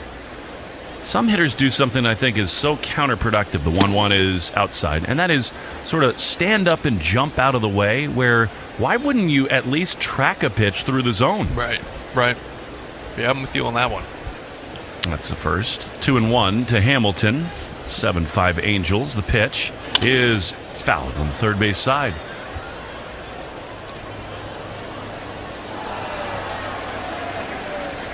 See that? What, the chopper? High chopper over the infield. Oh, please. Yeah, babe. Here we go. Well, you're just getting ready for your daughters to come. You got dad jokes rolling. The 2-2 is lined into left field, sinking down for a hit. Hamilton's 2 for 2, and speed on the bases to begin this fourth inning. Yeah, you love that with no outs, right? Try to manufacture some runs here. Obviously, you need more than just that one, but it's nice to have a little chaos on the base paths. Maybe that changes the way Soriano goes about these next couple hitters. He's got to go here, doesn't he, Hamilton? I think so. I would like him to, with considering how high the ground ball percentage is from Soriano. You have to stay out of a double play. Plus, he can steal on almost anybody. Here's Christian Campbell, who grounded out to the pitcher his first time, and Soriano checking in. The New England Chevy dealer's question of the day, talking about the best extra inning strategy with no outs and the ghost runner on second base. Obviously, that harkens back to last night. Here's Campbell. Hamilton leaning. Not going. The pitch is inside. It hit him on the left arm. I think that was like the triceps area. So hopefully off the padding or more muscle there. Yeah, it sounded like it got some meat of his arm, not bone. And the reaction will tell you that. But 96. We'll see where this gets him. Yeah. It actually got his elbow guard. Good. Which you still feel it. But good thing for the guard. Otherwise, that thing swells up and the game gets tough after that. When you get drilled like that, how long till you get like the darkest bruise you've ever had, and how long does it last? All depends on where you get it. But like the next morning, really. Yeah. Here comes Jarren Duran, who is 1 for 2 with an infield hit. Big opportunity here. 2-1, no out, 7-5 Angels. Soriano is ready. He throws. Jarren takes a strike. On the outside corner. That looked low. Yeah, a little low. It caught just maybe the bottom edge. Not a pitch you want to hack at first pitch. I'll never forget it. The first time I was in pro baseball as a broadcaster, Lancaster, California, the summer of 2009. What a launching pad. Oh, baby. The Jethawks. You could have hit 70 homers there. The 0-1 is low and in. And just being around clubhouses with that kind of velocity for the first time, I'll never forget all the baseball-sized dark blue, purple, red bruises that were on dudes like months after it happened. 1-1. Pitch is fouled. I mean, I think anytime somebody gets hit up here, it's like, wow, that hurt. They'll shake it off. They'll stay in. You don't wrap your head around like the physical Still trauma. there tomorrow and probably a week. Yeah. And the worst ones you see catchers on like their inner thighs when they take foul balls off of it. Those are the ones that stay for a month. I think I still have dents in my shins. 1-2 to Duran. 2 on, none out. Here's the pitch, and JUN fouls it off. This is a critical at-bat right here. Try to find some way to be productive. You got Devers on deck, and Abreu, who's 2 for 2 today. Red Sox gave up 4 in the first, scored 5 in the bottom half, and then yielded 3 in the top of the second. But tying runs on base here in the fourth.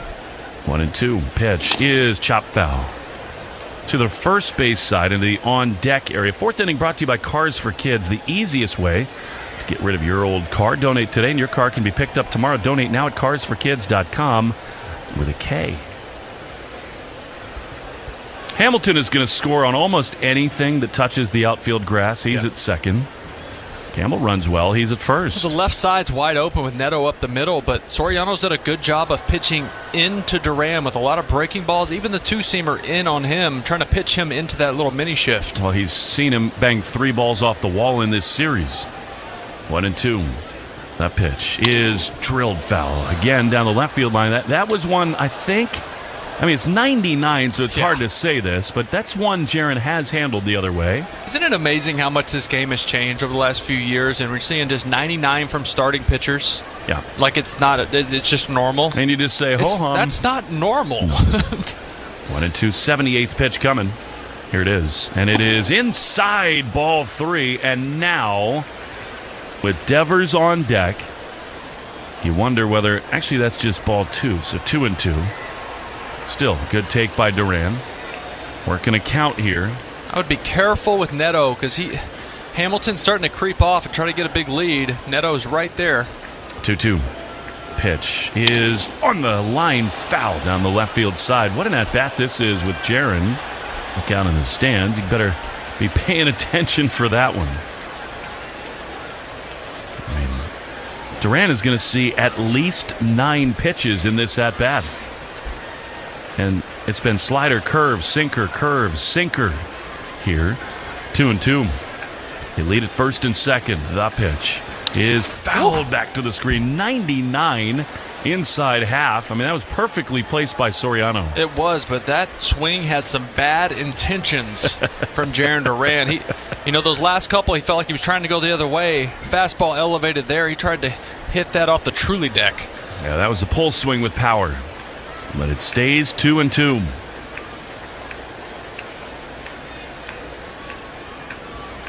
From the belt, Soriano looks to second. He throws, and JUN takes way outside. And it is now 3-2. With Devers on deck, it seems unlikely, to say the least, that the runners will be on the move. Yeah, I wouldn't think so. Now with a lefty up there, it's an easier throw to third base. 3-2, the pitch is inside ball 4. So the base is loaded with nobody out for Devers, who already this year has 2 grand slams. Now, what a great at-bat from Jarren Duran right there. My goodness. Fouled off some really tough pitches to stay alive. Took some really tough sliders and curveballs down and in that just missed the zone. Did a good job of working that at-bat. What was that, 9 or 10 pitches? That would be 11. Yeah, that's what I said. That really is remarkable now. Barry Enright, who was right in the middle of the near fisticuffs before the game, is out. Talk things over with Soriano. Let's take 10 seconds for station ID in the Shaw's and Star Market, WEEI Red Sox Radio Network. From the WEEI studios, 93.7 WEEI FM and HD1, Lawrence, Boston. Always live on the free Odyssey app. Will Fleming, Will Middlebrooks. What a spot this is. What a game this has been. I mean, it is 7-5. Angels lead, but the bases are loaded with nobody out for Rafi Devers. We've had 15 hits in the game. A hit batter. 6 walks. So, you do the math. Here's Devers with the bases loaded. The pitch is a strike on the outside corner. 22 base runners with nobody out in the bottom of the 4th. Wow. Devers is walked and grounded to short. Loaded up here. Soriano throws. Raffi swings and fouls it off. A curveball. He was out in front. It's 0-2. Raffi had the bases loaded in the third inning yesterday. Struck out on a fastball above the zone, which you don't see him chase much, especially in those big spots. Find himself in a tough 0-2 count right here. 0-2. They lead at every base. The pitch is fouled on the third base side. That's surprising to me that he challenged him there. 99. Of course, Raffi is such a good off-speed hitter, and it's 0-2. Yeah, Soriano was trying to elevate that above the zone, but with the two-seam action, sometimes that miss can bring it right back down into the zone. That was dangerous. So now, I think Raffi might have just called time.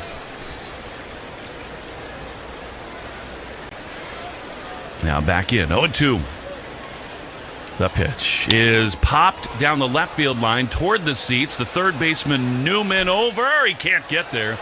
That is such a tough play over his shoulder with that wall angling in, and Raffi stays alive. It hit right on the corner of the wall, and I tell you what, that thing almost came back fair. It landed about 2 feet foul. You know, fly balls down that left field line tend to blow back into play. It is amazing. Over and over again they do. 7-5 Angels, bases loaded, nobody out. 0-2 to Devers.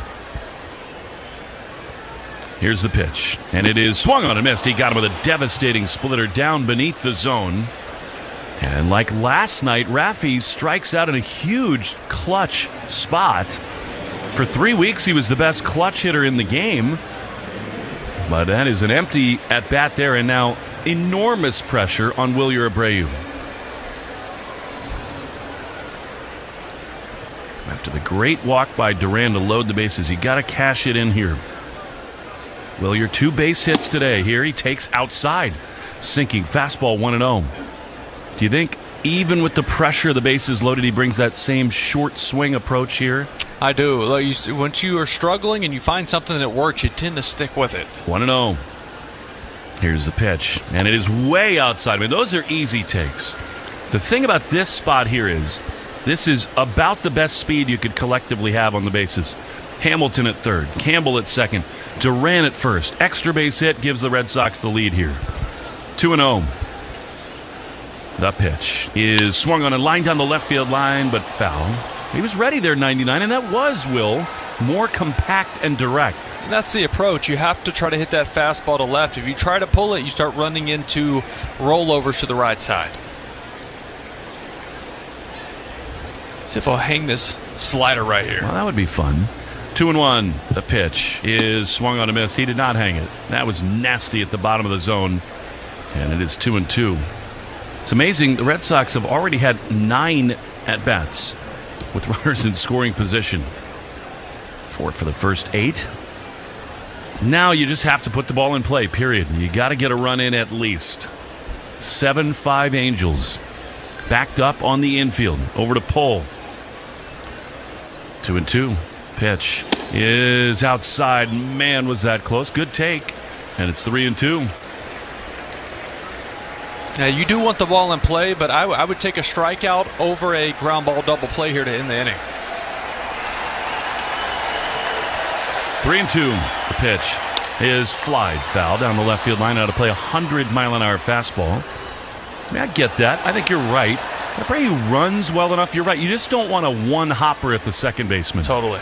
I mean, the left side is wide open, but see if he goes back to that slider down and in. 3-2. The pitch is swung on and drilled high and deep into right center field. It'll hang up in front of the triangle. Adele on the run is there to make the play. Hamilton tags. He scores. The Red Sox are within a run. It's 7-6. Tell you what, Adele can track some balls down. That ball was scorched. It looked like it had a one-hopper off the wall written all over it, right next to the 420 sign, where it juts out by the bullpen. He gets to it in stride. Made a great play. Those are 3 awesome at-bats today for Wilyer Abreu. Totally. Yep.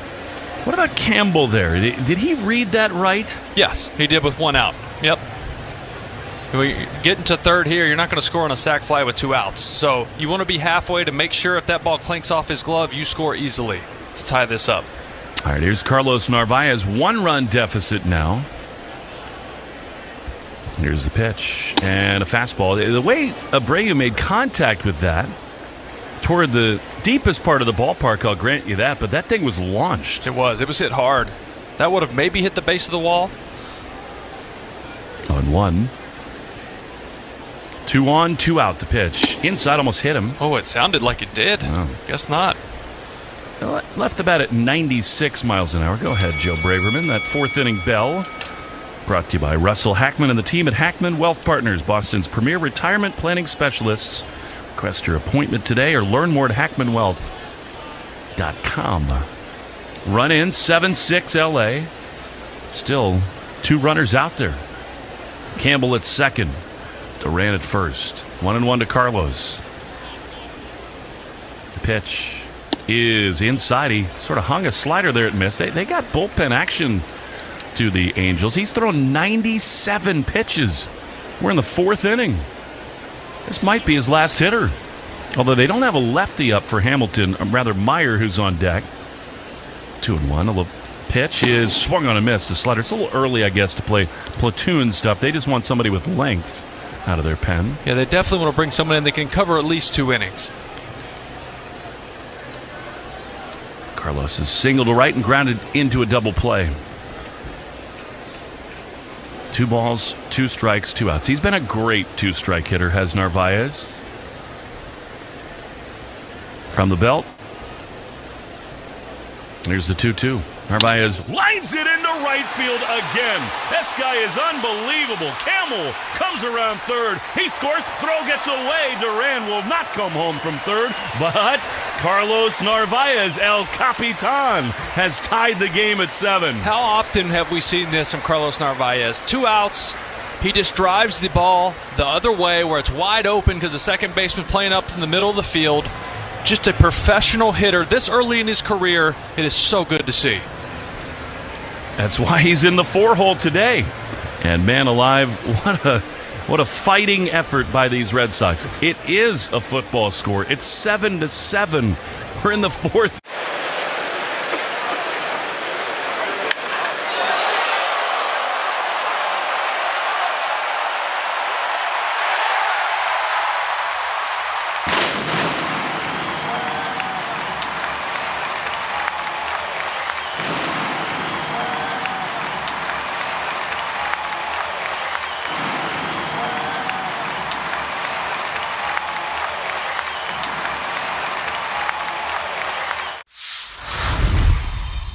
A snack that Freddie cannot resist. I would have to say chips and guacamole. Organic mango, yeah. Is that because of the strong Dominican contingent in the major leagues, bro?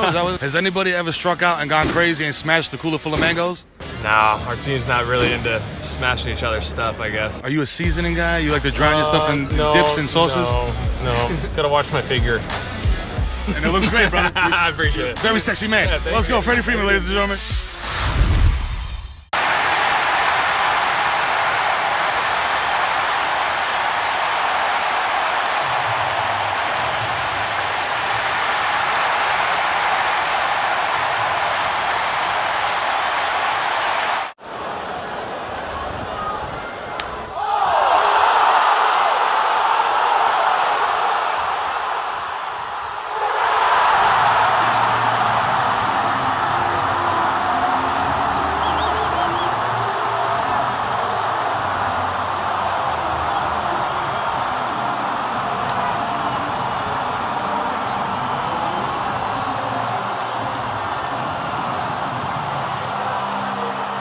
Meyer walked in the 1st inning and scored. And grounded back to the pitcher in the 3rd. And man, has he come up in some big spots here early. He sure has. Oh, what a crazy game. This game could not walk a straight line. Give me the keys. Count backwards, nothing. You're Ubering home. The runner thought about it from first, Narvaez. It was kind of a pitch out there, and it's 1-0 to Marcelo. ZYXVUTSRQ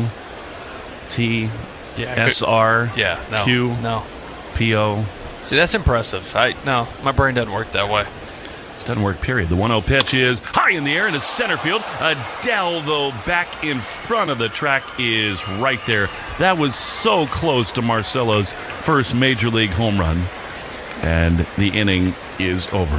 However, the Red Sox do get 2, and they tie the game.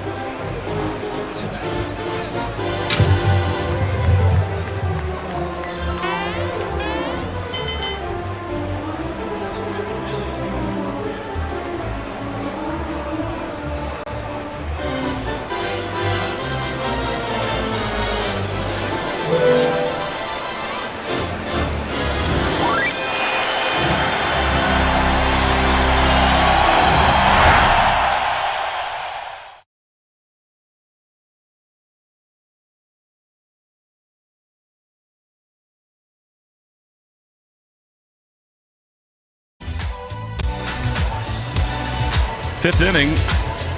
Is that possibly Brennan Bernardino on the mound? Is Dolly Parton sleep on her back? It is. Yes. 7-7 as we go to the top of the fifth inning. Bernardino has had what feels like a 3-month vacation for the Red Sox. What, do you have 3 days off? After, 8 in 12 days he was on the mound? My goodness. 27 appearances. And he has been awesome of late.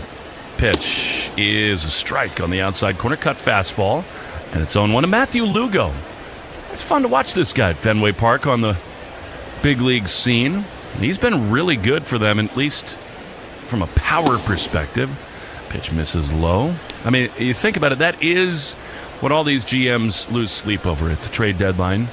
I'm trying to get some bullpen arms. They got Luis Garcia and Lucas Sims. Neither of those moves worked last year. The 1-1 is lined into left field. That's a base hit. Duran racing back to his right. Lugo tearing around first. He will hold at the last minute. That's pretty cool. Those guys spent some time in spring training together. Great base running and an even better play in left by Duran. It's a base hit for Lugo off of Bernardino to begin the fifth. Yeah, kid's got a good swing, right? He's versatile. He plays all over the field. Seems to be like he's going to have a good career as a utility player. But, I mean, you give up Zephyr-John and Lugo. You give up Mydroth for Crochet. You do that 500 times out of 100. Here's Logan O'Hoppe and a strike on the outside corner. I do think, Will, that right now in baseball, we have slanted too far in the groupthink world of executives towards overvaluing prospects. As a throw to first gets by Toro, and that'll send Lugo to second. Throw is wide, and they almost got him. But Bernardino, that little quick pick to first, and Lugo scampers over on yet another error. Yeah, I need to see. I'm trying to watch the replay here. If it got the base runner, if it one-hopped, you know what? It was just a little wide, and the ball took it right over at the diving Lugo. Toro's just got to move his feet there. His feet got cemented down. He didn't move and just kind of reached. You have to step towards the baseball to glove that. 0-1 the pitch. That's 54 errors, and this ball is crushed into left field. Duran tries to deke the runner. It's off the green, but Lugo will score to put the Angels ahead.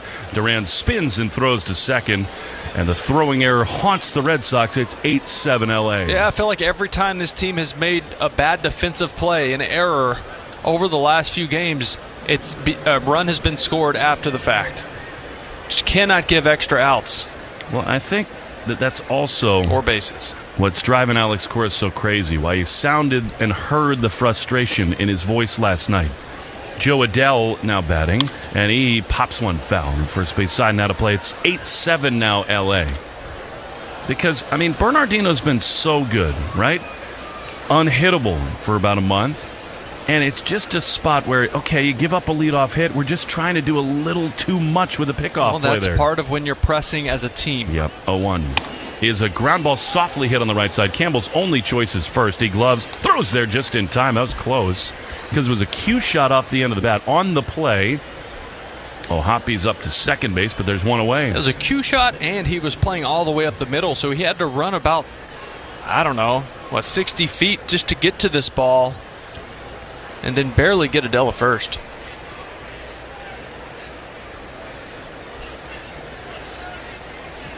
So with one out and a runner at second, here's Chris Taylor. Bernardino throws and a chopper towards short, or short if you will. Hamilton's got it. He throws to first, and it is in time. And they're two away. So, when you recreate this thing, I guess impossible to just totally sync it up, but would the run have scored in this inning? Hard to say, and you never know how Bernardino would have pitched differently. Right. 2 down. Kevin Newman stands in. 8-7 Angels. The pitch. I cannot say how good Carlos Narvaez's hands are at the bottom of the zone. That was a sinker brought up for strike one. Yeah, he does a really good job receiving. Sometimes he can overframe things, move the glove a little too much, but he's very good back there. Pitch is outside. I feel like Major League umpires these days, Will, are so conditioned to that it doesn't bother them. Because, everyone does it. Yeah, you're right.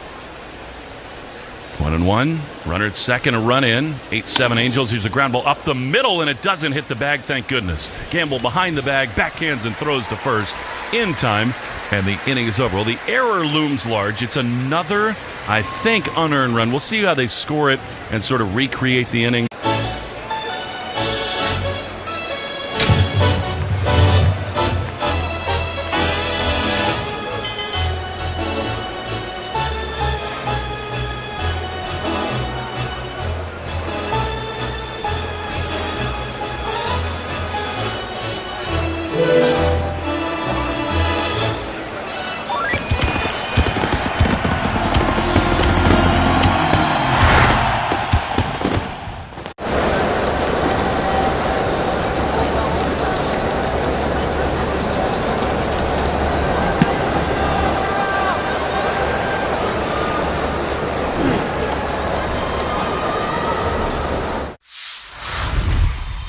Talk to me.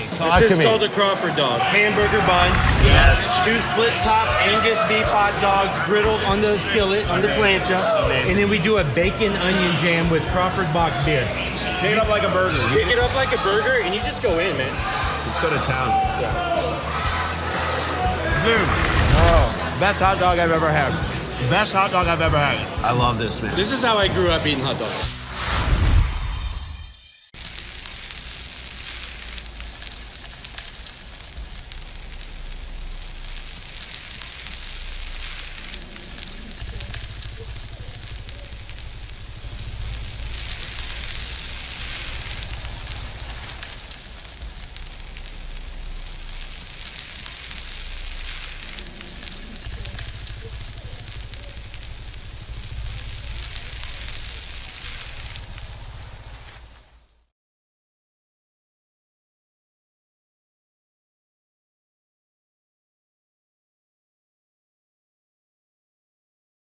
That's NewEnglandMetalRoofing.com. The Christian Arcan Show, weekday afternoons starting at 6. Now back to the Shaws and Star Market, WEEI Red Sox Radio Network. Abraham Toro to lead it off for the Red Sox in the bottom of the 5th inning. 8-7, Angels lead. What a game this has been. It was 5-4 Boston after 1. Here's Hunter Strickland, the new pitcher for the Angels. Toro takes a strike on the outside corner. League leaders and who's circling the drain, presented by Drains by James, Eastern Mass's leader in residential and commercial drain cleaning and pipelining. Drains by James, they give a poop about your pipes. Wilson's throwing for the Sox. Toro swinging and fouling a pitch on the first base side. We're going to go very deep into StatCast nerddom here today on the league leaders. Arm strength in the major leagues. You probably can guess who's got the strongest overall average arm in baseball. 0-2 to Toro. The pitch is fouled off. He got a change up and stays alive. L.A. De La Cruz? The other is O'Neill Cruz. O'Neill Cruz. 98 miles an hour basically on average. Then on average? Yeah. From short? Or he's playing outfield now. Yeah. So that's why it's higher. Jackson Merrill, Matt Wallner, Nolan Jones, and then Fernando Tatis Jr. 0-2. Toro grounds it on the left side. Neto backhand, so smooth. Goodness. Throws to first. He is awesome at shortstop. And there's one away. Tell you what, it's not as easy as he makes it look. That's for sure. It's a nice play. And you know, you more you watch this crazy game, and it is crazy today, the more you appreciate how impactful it is to have a great shortstop. Totally. Yeah, ball on the ground on the left side, you're out. And he's so good on the run. I've seen that a lot today. I mean, that wasn't an easy play. No. Here's Cedon, who's struck out twice today. 8-7 Angels. Pitch. That's way outside by Hunter Strickland, a man who, years after Bryce Harper admired a home run in the playoffs against him, drilled him, I think it was 2.5 full seasons later, and set off a big brawl. 1-0 is a little low. Sinker. 2-0. I wouldn't really necessarily want to be in a fight with Hunter Strickland. Nope. I can tell you this. We were drafted together in 07, roommates for 3 years in the minor leagues. He is a big old country strong boy. He still looks it. 2-0 to Cedon. The pitch. He has a breaking ball called a strike. I don't think that should have been. I mean, that. David Rackley's had a weird day.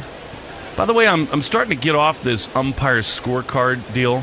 It just overall does not, I don't think, reflect whether a guy had a good night. 2-1 is skied high into left center field. Adele and back to his right in front of the Moderna sign is there to make the play. Just left of the 379, and they're 2 away. Like last night, they had Chris Guccione at 94%. I'm sorry, he was not. And I know they've changed the buffer on which they grade these guys. And maybe it was in a situation where it was the big pitches that were missed, and maybe I was a little skewed by that. Here's David Hamilton, who's had a great day at the plate. The pitch to him is outside a fastball, and it's 1-0. And I'll repeat it like I always do. Umpiring is hard. Getting balls and strikes right is hard.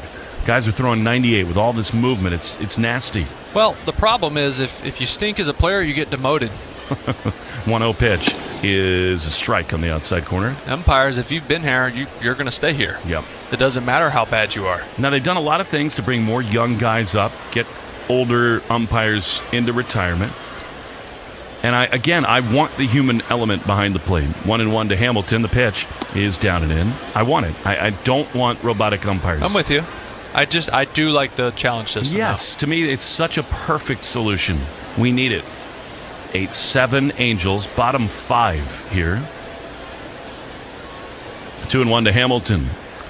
The pitch is on the ground hard to first, and what a pick there by Shanoel. He steps on the bag in time, and the inning is over. The Angels have played some great infield defense in this game.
WEEI Red Sox Radio Network. Now, back to the play-by-play action.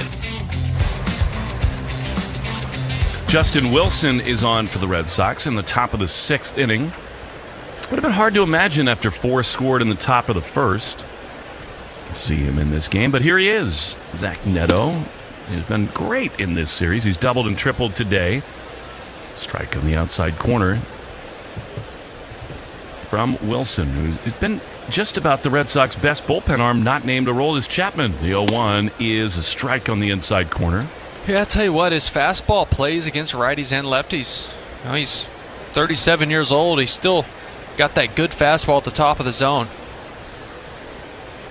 1-2. 8-7 Angels.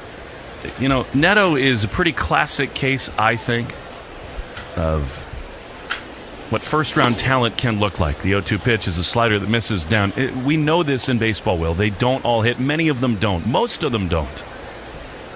But this guy's got all that fluidity and natural ability that it makes you understand why he was taken 13th overall 3 years ago. He's brushed back with a fastball from Wilson, and it's 2-2. It was only 2022, I guguess so. Jeez. He's 22 years old. This guy is a really good player. 2-2. Pitch is swung on and missed. That's what Wilson has done. That was excellent, and there's one away. Yeah, he just looked 94 to 96. The way he releases it with the spin rate he gets at the top of the zone, he can just blow your doors off at any point. He is the fourth pitcher of the day. Chilito Guerrero, Bernie, and Wilson. And he will not be the last. Here is Nolan Shonwell, left-hander, brushed back with a fastball, and it's 1-0. So is Neto a JUCO guy, I'm assuming? Because I thought he went to college. This says Campbell University. Huh. Blues Creek, North Carolina. And I beg your pardon, he's 24 right now. Okay. 1-0. The pitch is line foul. But I think it is a reminder, Will, too, of how this is the hardest game to play. And even with supreme talents, you got to have a little patience. Because we watch every game every day. And I'm telling you right now, that guy Zach Neto is an above-average, top-level player. With all he does, the 1-1 is line foul on the third base side. Man, I just so impressed with what he's done this year. And what's crazy, the defensive metrics don't back up what we've seen with the old eye test today. It really doesn't. What do they not like? The arm strength? The outs above average, which has a lot to do with his range, doesn't look great. Well, that to me means that's a flawed stat. 2 doubles and a walk for Shonwell. The 1-2 is fouled on the third base side. Because, I know there's a lot of nuance in these things, Will. Right. But you watch baseball every day. You've played it for all these years. And, the plays that he's making look easy or not. Right, totally. I'm with you. The eye test tells me he's a very good shortstop. He might not get to a couple balls, but everything he can get to, he's making the play. 1-2 is line foul. And I don't know that it's a direct comparison, but there's something to the early years of Xander Bogaerts, where maybe there's not perfect range, but the hands are awesome. The arm, the physical actions. And you're confident when there's a ball on the ground, a routine play, you know it's going to be made. Here's a pitch that is just outside. I think that could have and maybe should have been called a strike. It's 2-2. As you know, Will, Xander is one of my all-time favorite Red Sox players. I just loved everything about him. 2-2, pitch, line foul. And, of course, you were around when he came up, made that West Coast trip for the first time with the Red Sox. Didn't have a suit to his name. That got fixed pretty early in the trip. What were your early impressions of Bogey? He was very quiet, but he loved baseball. He put in a lot of work with PD on the infield. 2-2. Swing and a miss. He got him. Wilson is blowing away, and they're 2 down. But, more of just the same. That humble kid that just puts his head down, goes to work.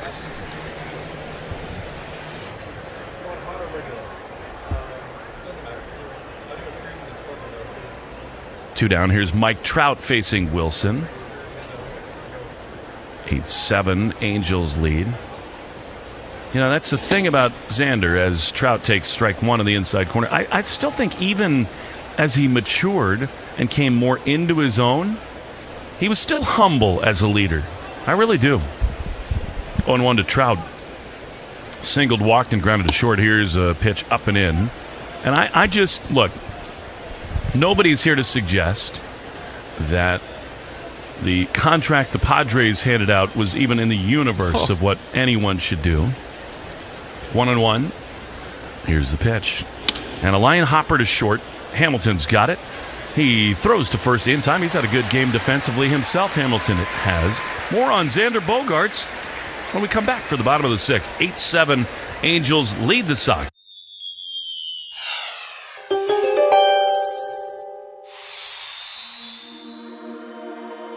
You make the hard work that goes into baseball look easy, Aquarius, but you can also get caught up in the hustle that comes with being a star player. Eliminating distractions and making time for fun during your off days will help you keep up your stellar performance.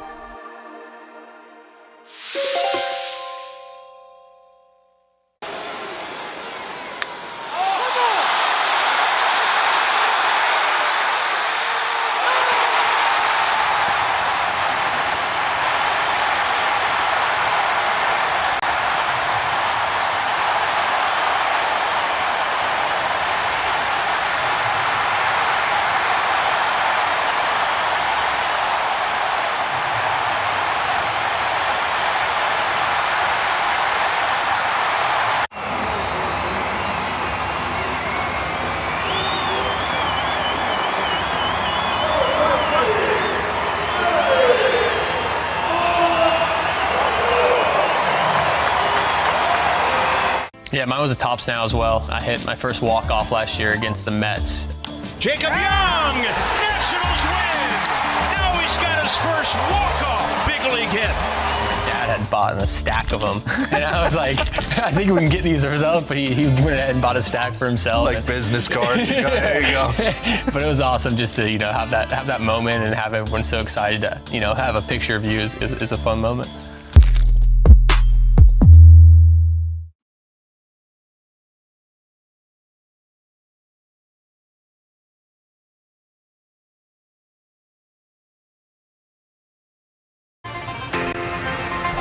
Christian Campbell is going to lead it off against the first ever pitcher in the major leagues born in the wonderful country of Italy. It's Sam Allegri. Who, you said it right. Come on, man. It's a little accent. Here's Campbell, who Ouch. is hit on the back foot with a backdoor curveball. And so the leadoff man and tying run is aboard here in the bottom of the 6th inning. Allegri was acquired from Philly last year for Carlos Esteves. Born in Verona. My fair Verona. Where we set our scene. It's hard to get enough of Italy. You just spent all your time there. You'd be in good shape. Why can't the big leagues move there? Here's Jarren Duran. 1 on, none out. The pitch is way outside. Doug Lane is putting in extra time today. Just brought us iced coffees. Although, even though it's 85, I got the sense you really wanted scalding hot coffee. No. I like iced. But it's not iced anymore. It's melted. Yeah, so it was either do you want hot or watered down coffee? 1-0 to Duran. Pitch is way outside, a fastball. Code word of the game is trophy. Make sure to enter your code word in the member portal today to claim your points trophy. When did you first lay your hands on the 2013 World Series trophy? How long after the final out? Oh, I don't know. 20 minutes? Sick. 2-0 pitch. Duran fooled. He was looking fastball. I got a curveball, and it's 2-1. I got a pretty sick picture holding it up, kissing it. And I don't know if you really remember that night. They bring everything on the field for the presentation, and there was like a ton of fireworks. So there was like a haze cloud floating above us. We could have had a little bit to do with that. I was going to say, 2-1 pitch. He is on the ground to second. Duran better hurry. Over to second for 1, relay to first 2. Double play. That is unlucky. Bad time for that. 4-6-3. Yeah, they're 2 down. Yeah, just got him out front of that big breaking ball. Same pitch he hit Campbell with. Just kind of lunged out there at it. He had him off balance, couldn't hold back. How cool, too, Will, that it's the only one of all of them that was clinched right here. How special that made it. 95 years. Here's Devers. He takes a strike from Allegri. The outside corner, it's 0-1. Duran has had a fabulous series. The Red Sox have dropped the first 2. 0-1 is foul on the third base side. And unfortunately, Will, this game here in the bottom of the 6th has so many of the elements that have been agonizing about this year. A bad start. 4 runs across in the first inning. You fight back. They've done that a lot. But then a non-shutdown inning. You give 3 back. 0-2. Devers takes a ball. But then you go ahead and tie the game. And then in the top of the 5th inning, you give a run back. And now the offense trying to claw their way through. 1-2. Devers swings it, fouls it off on the first base side. In other words, it is hard to imagine, Will. You bring in an ace in Crochet. Bregman was awesome when he was healthy. Campbell had the awesome April. And the bullpen has mostly been really good. How is this team 5 games under 500? Devers skies one into left field. And it's carrying pretty well. On the warning track, Ward is back. And right in front of the manual scoreboard is there to make the play. And the inning is over. We didn't continue on Xander. We will in the 7th, I promise.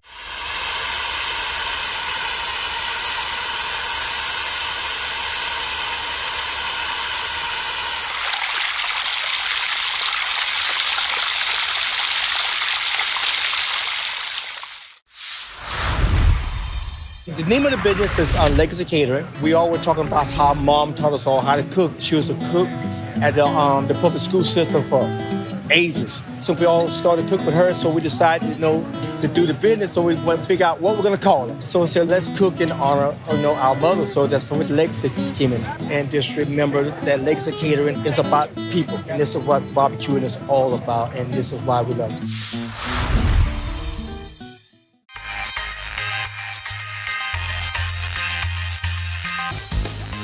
To see all this excitement around what I love to do growing up, it's crazy. What's your favorite thing about this whole event so far?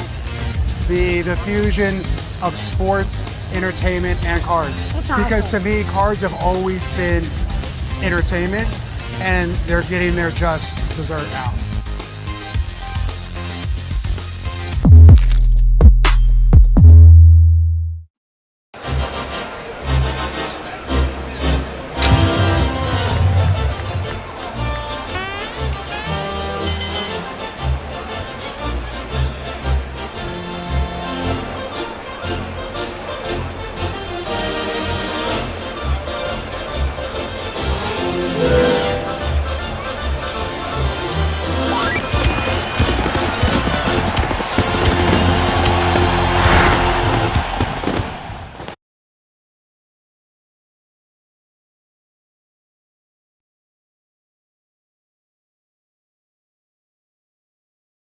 SOX Radio Network.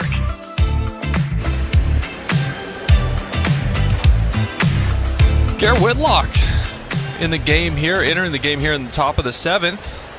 8-7 crazy game. Garrett Whitlock's looked a lot better as of late. He really has, facing Taylor Ward, a slider. And this is just a little bit outside. No call to strike, 0-1. And he threw more fastballs last time. And it worked. Here's a pitch that is a slider that misses outside. So maybe trying to mix it up a little bit, back-to-back breaking balls, and it's 1-1. Yeah, and this Angels team, you do kind of sometimes can pitch backwards against because they are so aggressive early. 1-1. That's a beauty. There's 97 on the corner. It's 1-2. Yeah, once Whitlock fully regains the command of that heavy sinking fastball, upper 90s, he's going to take off again. 1-2. The pitch is a chopper foul. That was a changeup, and it just spoiled on the third base side. I know I say this too often, but his motion and his changeup looks so different than the other pitches. Just sort of short arms it a little bit. When it was healthy and normal, he never did that. 1-2 is a slider in the dirt, and it's 2-2.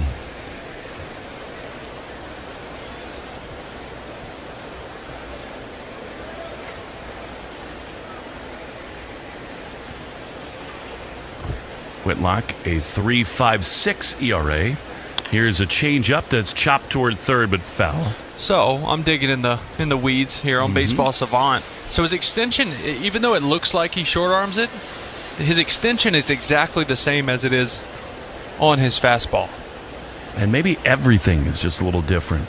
We're coming back from that brace procedure. The 2-2 is fouled off. You know what? It absolutely is, because looking at 2024, his extension was 7.6. Now it's 7.3. So there's where it looks different.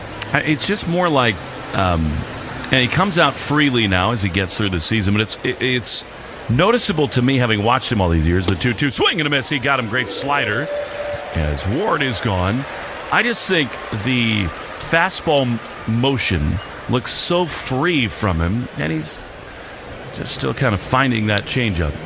Almost what I see, I think, is almost the arm slowing down a little bit. Maybe that's why it looks shorter, because just not the same arm speed. Well, isn't that a tell to hitters? Yes. So totally. That's something to really be on. Here's Matthew Lugo, who singled his first time. Here's a swing and a miss. Fastball, country hardball, and it's 0-1.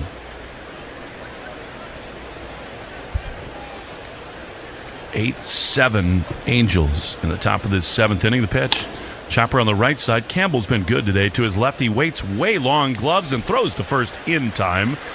And he makes the play. I'm not convinced at all that the better course might have been to take a step in and get that ball sooner. I think what he was trying to avoid was that awkward short hop. He bought himself a longer hop by working in the shallow right, but then you have to get rid of it really quickly for the out. Subaru New England Scoreboard. It's going to be a Subaru summer. Find your 25 Subaru at SubaruofNewEngland.com. 2 outs. Here's Logan O'Hoppe, right-handed hitter, and a slider misses somewhere for ball 1. O'Hoppe is singled line to third and struck out. Milwaukee blasted the Reds 9-1. Amazing what they're doing. A swing and a miss at a sinker. And it is a ball and a strike.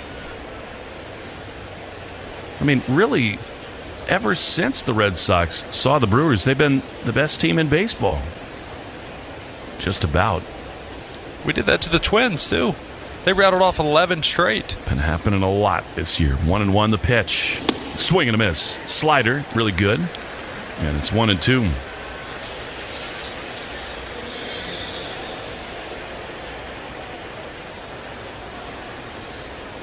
Two down, top 7. Pitch.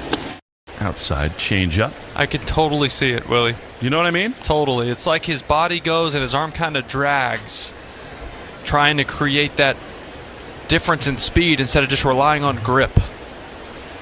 2 balls, 2 strikes. The pitch. Now that's the more fluid fastball, and that is the whole key. It has to look exactly the same. Out of the hand, arm angle, release point, all that stuff. And for now, he's just trying to rediscover that feel. 2-2 is strike 3 called. Fastball 97. Why not? How do you do, Garrett Whitlock? 7th inning stretch at Fenway feels like a game this.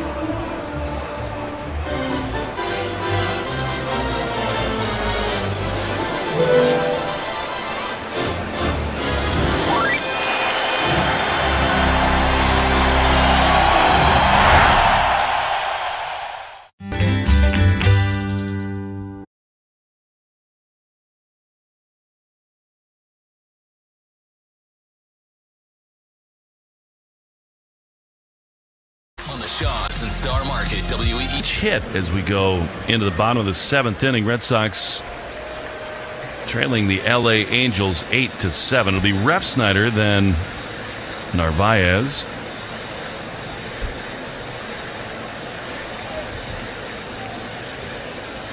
Aldegari continuing in the game, the left-hander. So Alex Cora is picking his spot here. Batting for Abreu. Rob, then Carlos and Marcelo as a pitch misses outside. And it's 1-0. Red Sox baseball brought to you by your New England Ford dealers. Hurry in for your last chance to get employee pricing for all during the Great American Sales event. 1-0 to Rob. He is outside. Called a ball, and it's 2-0. So Abreu's day is done. The Angels do not have anyone up in the bullpen. I'll tell you what. Ron Washington manages a bullpen differently than every manager in the game. The 2-0 is low. You just don't see stuff like this. I think what I like about Wash, obviously the old school aspect to him, I feel like he gets, like I picture a printer printing out the report for the plan for today for his bullpen. And he just pulls the cigarette out of his mouth and lights it on fire. Rips it in half. Just see ya. Ball to Refsnyder. 3-0. Here's the pitch. And it is taken all the way. He was looking for a strike first, and it's 3-1. I agree with that. But, I mean, in terms of just not having guys up behind quickly enough, that's what's so different about it. 3-1. Refsnyder 310 with 4 homers. Here's the pitch. And Refsnyder takes a strike. That was outside, but called a strike, and it's 3-2. Well, this whole crew has been pretty much flip a coin. Yep. Whether it's balls and strikes, check swings, whatever. And it's not been good. 3-2 to Refsnyder. Leadoff man in the 7th. The pitch is fouled back. Want to win free groceries for a year and prizes like $500 in Shaw's gift cards, or a chance to have your child be an honorary Bat Kid? Enter the Shaw's and Star Market Grand Slam Sweepstakes. Spend $50, get your code, and enter. 3-2 to Refsnyder. The pitch. Swing and a miss. He got him. They should have walked, but he is struck out. The Red Sox play one of their big bench bullets. One down, and here's Carlos Narvaez. Another good day at the plate for Narvaez. 2 singles. He did ground in that 5-4-3 double play to end the second, but he has hit the ball hard.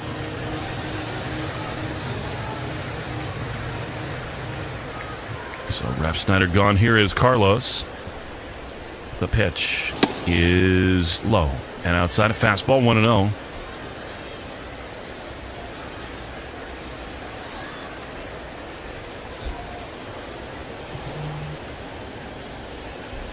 Next one, strike on the inside corner, fastball, not overpowering, 91 miles an hour, and it's 1-1.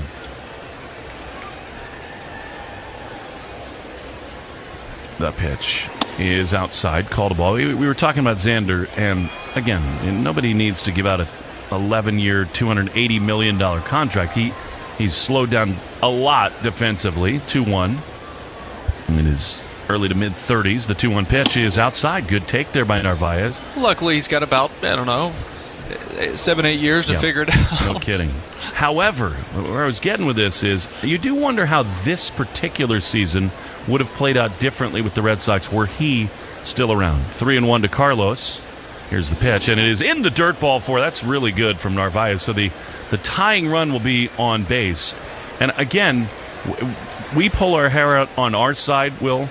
That's one that drives you totally crazy if you're the Angels. You got a 1-run lead, 3-1 pitch is a bounced curveball in to put the tying run aboard. Yeah, and that's just the respect they have for Narvaez. Even though he's young in this league, he's been swinging the bat well and in big spots for the Red Sox team. They didn't want to give up any damage right there. Well, they had Marcelo Meyer out on deck, but now that you get a base runner on, Romy Gonzalez is going to pinch hit.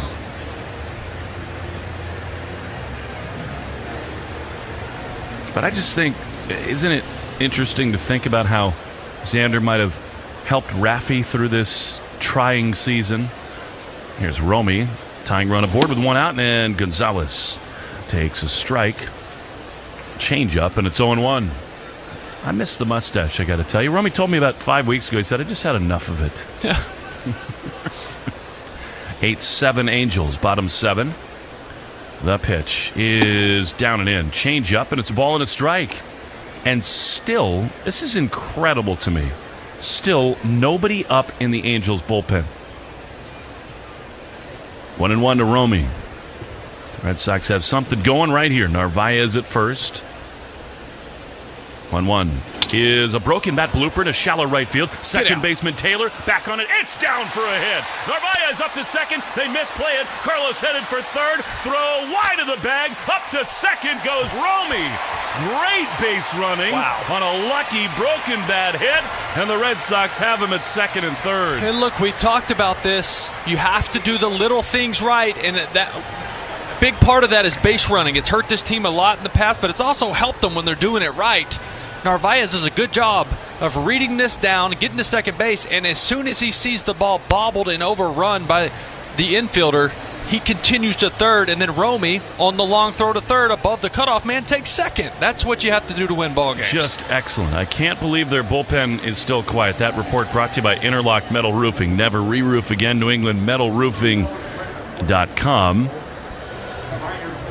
For the Red Sox, Criswell and Weissert are both up, and I think what happens right here will determine which of those guys comes in. 100%. Yep. They tie this thing up or more, Mr. Greg Weissert will be in this ball game.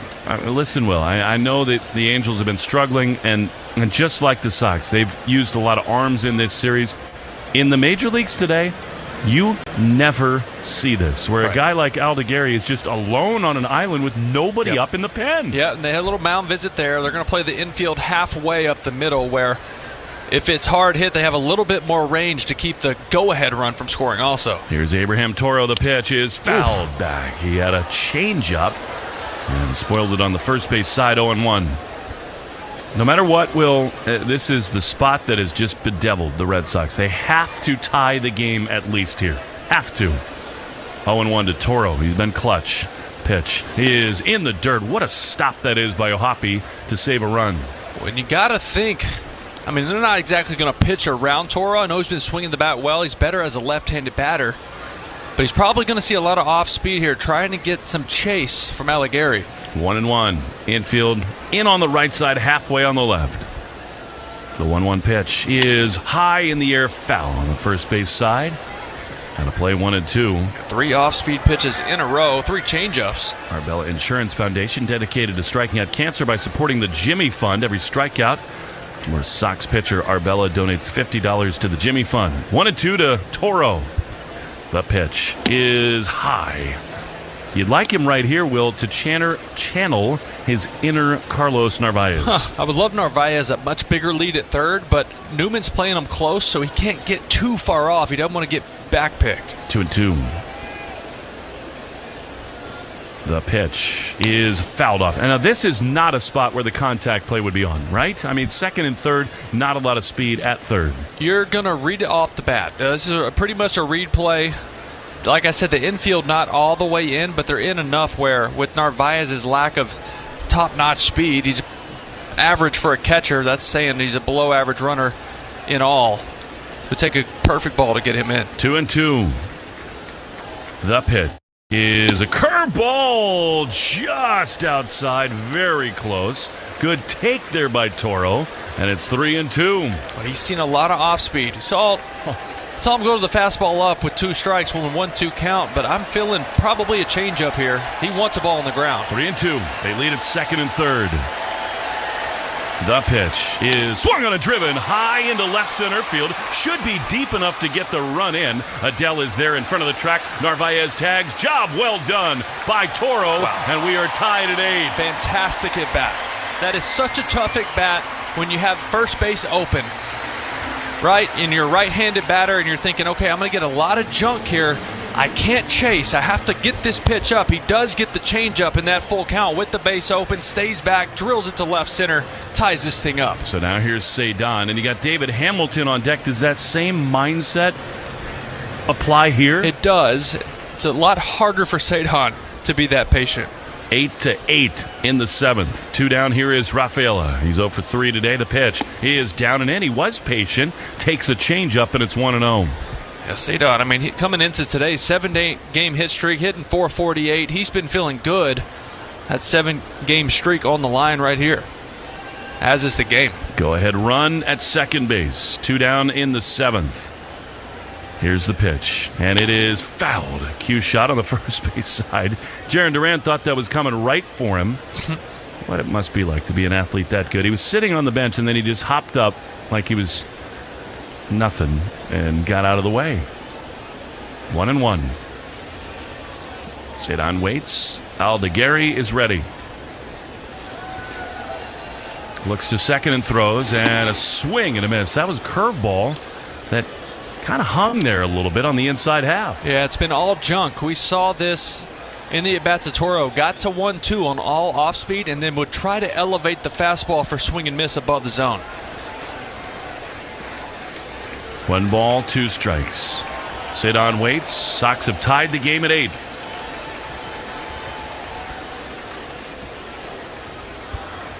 Here's the pitch. Cedon takes way high. A fastball 2-2. Stay tuned after the game for the Nissan post-game show.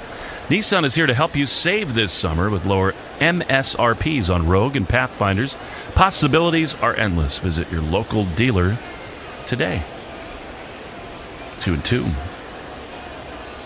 2 down, the pitch. It's fouled off. He chased a ball, but that is so close in a 2-strike count. You understand that rip there from Rafaela. It's always tough when you get the guy that throws a 2-seamer and a changeup well with some good movement, and it starts in. You expect it to run back to the plate. 8-8 in the 7th inning. 2 balls, 2 strikes, 2 down. Romy at second.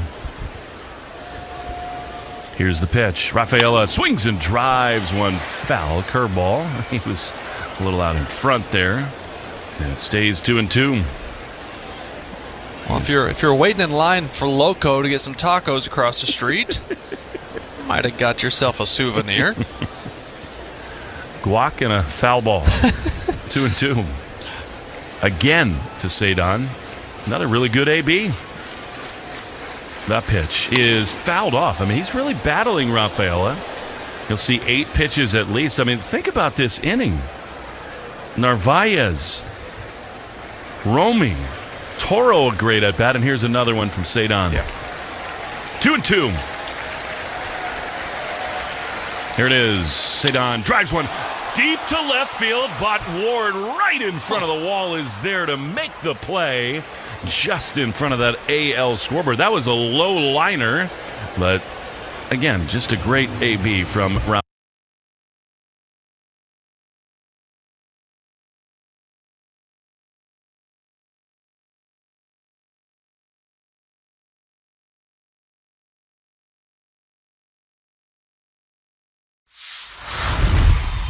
Here we are, Arlington, Texas. This is the Grand Slam burger. So 2 patties, brisket, caramelized onion, American cheese, ranch aioli, or ranch mayo, if you will. Oh yeah, we're in Texas. Yeah. It's something that you definitely want to take a picture of and just put on the gram. I took a bite of it, but it still looks dope. It's a burger that looks great, but also delicious.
The Greg Hill Show, weekdays, 5:30 to 10.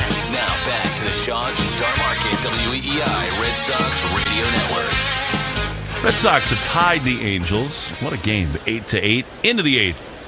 Refsnyder is in right field as Greg Weissert comes onto the mound to face Joe Adell on a little looping line drive in a shallow left center field. Cedon on the run. He's there gliding in to make the play. He is fun to watch out there. 1 down. This looks like he's on skates. He runs so smooth. I thought off the bat this broken bat dumper was going to fall in for a hit, but we got a Cedon out there. Well, we talked about it with Meyer on the infield dirt. By the way, Marcelo out of the game. Toro at third. Romy at first with Refsnyder in right. But it's just that first read, that first step that is so good. Instincts. I know nothing about those. Weissert has been fabulous for the Red Sox. Pitch misses inside with a sinker, ball 1. The stat I saw, 42 of 47 appearances since his 3-week demotion last year have been scoreless. Awesome. You've been great. Worked on some things and got better. Chris Taylor, the hitter. It's 1-0. The pitch. That is outside with a sinker. Get you the poll results of our Chevy New England dealers question of the day. We talked about what you do. Tie game in the 10th. 2-0. Pitch right there, fastball. And an overwhelming majority, I think probably some recency bias, say bunt. 72%. Last night, I think that's what people were voting on. Like, do you let Carlos Narvaez swing or bunt? 2-1. Foul back to the screen by Taylor. I talked to Alex about it. He said, look, just figured we'd take our shot. Carlos has had such a good approach. He can shoot one the other way as he has today. Right, which would move the runner or even score him. They decided to let it rip. And as we said last night, I think the bullpen status had a lot to do with it. 2-2. Pitch. Ripped down the left field line. This is trouble if it's fair, and it is. Hooking liner. Chris Taylor's got a double with 1 out in the top of this 8th inning. Now, Weissert doesn't do that much. We'll have to take another look at this pitch. It was a breaking ball for sure. I don't know whether it was at the bottom of the zone. It looked like not that terrible a pitch, and Taylor just went down and got it off the end of the bat. Yeah, it kind of just spun. It was a sweeper. Started middle in and just kind of hung middle away for Taylor. He did hit it off the end of the bat, but dumps it down the line for a double. So here now Kevin Newman, right-handed hitter. Weissert is ready. He throws. Newman brushed back with a fastball. They have. The Angels do. Rengifo off the bench. I'm a little surprised they don't use him right here. I mean, kind of an old school approach. Letting Newman swing it himself. Leadoff man Neto's on deck, the 1-0. That's a strike? No, it's not. I guess a little bit low, 2-0. And Newman does have a double today. He's played some good defense at third. Just riding that hand. Ron Washington is 2-0. Weissert looks to second. He throws.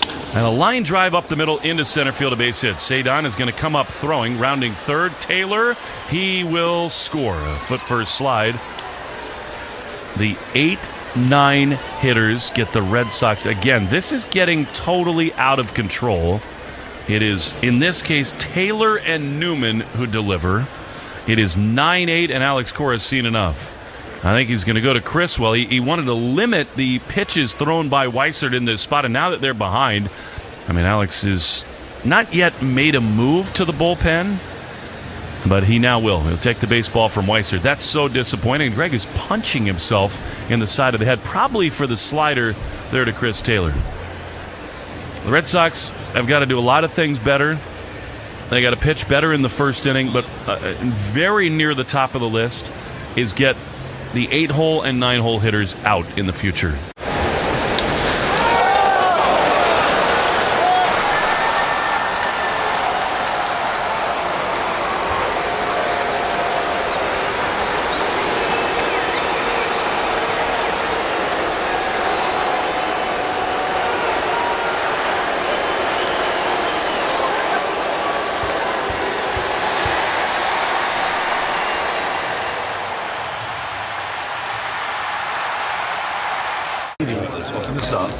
Take a look at what we find. Looks like we've got Lauren Shahadi. Animation is great. We got Robert Flores, one of the stars of MLB Central with Lauren Shahadi. Then we got Mark DeRosa. Look at that. He looks like Superman, does he not? Right? He was when he was with the Cubs. Harold Reynolds looking ripped in a tracksuit in Studio 42. There I am. The hair's all I know this guy. Look at that jawline.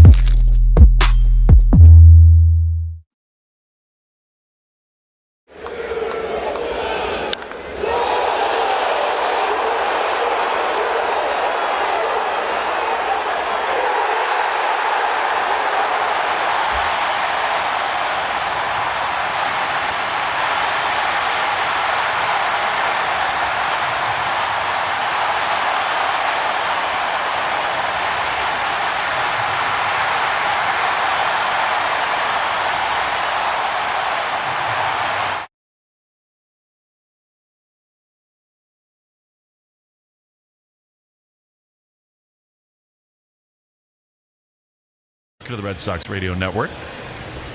So it's 9-8. Red Sox still will bat 2 more times in this game. 1 out for Neto, who's doubled, tripled, grounded to third, and struck out. Tell you what, has this Red Sox bullpen had any games where it has it tied or down 1 or 1-run game? You're not kidding. Here's Zach Neto, takes strike 1. I mean, there's just such high leverage, exhausting games for this bullpen. Also having to cover a ton of innings because of the lack of depth or innings that the starting pitchers have been able to give them. It's such a great point you're making, Will. Here is Criswell's 0-1, and it's fouled back. I mean, 63 games, literally, there have been like 5 or 6 where guys can come out of the pen one way or the other and not worry about every pitch they throw. Right, there's just no room for error with these guys. They have to be perfect or we lose. And that's just unfair and unsustainable for the bullpen because the bullpen has not been bad. In fact, it's been one of the Red Sox strengths this season, but they've just been leaned on too much. But if they give up 1 run, you feel like they lose. Well, and Weissert's been awesome. He was so unhappy with himself. 0-2. Pitch is outside. You know, I know they track all this stuff. They definitely think about it for starters, these pressure pitches in the middle of a start. Like, all right, 75 when you've had stressful innings is very different than even 90 when it's been easy breezy. I think the same is true of the bullpen, 1 and 2. Criswell throws, and that misses outside. Over the last couple of years, Cooper has been fabulous for the Red Sox as a starter and opener, and in this role, it's not been quite as sharp. 9-8 Angels. A run in this top of the 8th. The 2-2. Swing and a miss. That's a great changeup, and they're 2 away. But I just think you're making an essential point. It is not only the workload, the innings, the pitches thrown. It is the pressure Stress and intensity of everyone they throw. Totally. That weighs on. It weighs on me, and I'm watching the game and talking about it, not having to go out there and perform with the game on the line every time I take the ball. So now 2 down. Here's Shonowell, and it's a little bit low. By the way, Alex Cora's taking a lot of heat. He was self-effacing after the game last night, said, I've got to be better. I got to teach these guys. This is not acceptable. I really like what he just did with Weissert. 1-0 pitch. He has a chopper toward first. Romy's got it. He steps on the bag. Why waste bullets here? I mean, you got a series against your rival coming up. The lead is already gone. I like that they took him out. Not that that's worth much, but I do. We go to the bottom of the 8th inning.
On WEEI.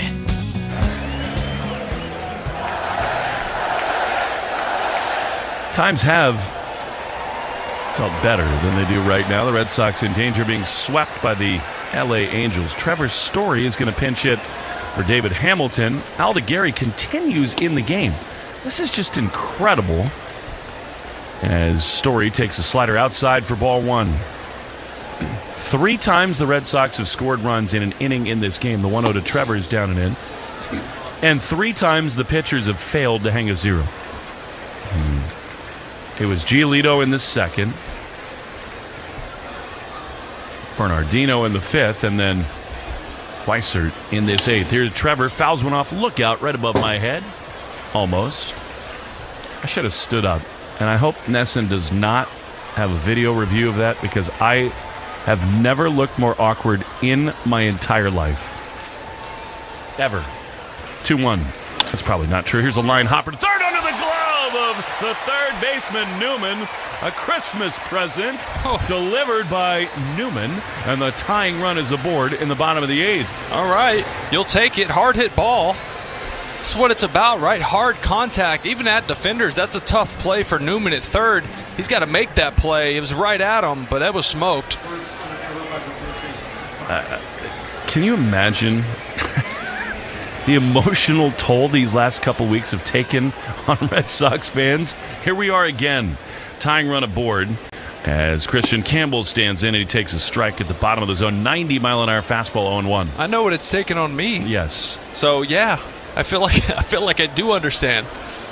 When that foul ball came above me, I knew it wasn't going to be caught. 0-1 pitch. Campbell takes outside. But rather than just standing up or even just like comfortably raising my hands, somehow like my rear end stayed stuck to the chair, my shoulders slumped, and I kind of like alligator armed it. It was not good. 1-1 to Campbell. 1-run Angel lead.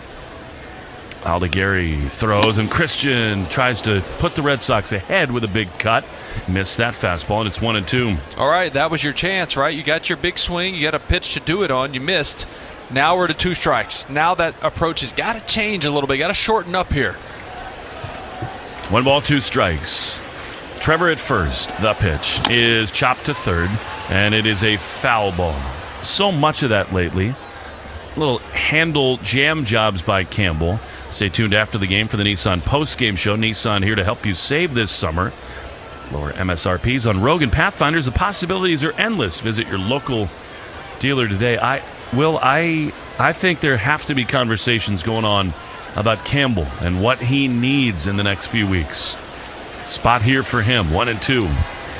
Story leads at first. Long look over there, the 1-2. Swing and a miss, he got him. It just feels like a reset is needed for this young player. It does. Sure does. And it has nothing to do with his overall ceiling and talent, as Ron Washington is going to, at last, go get Aldegari.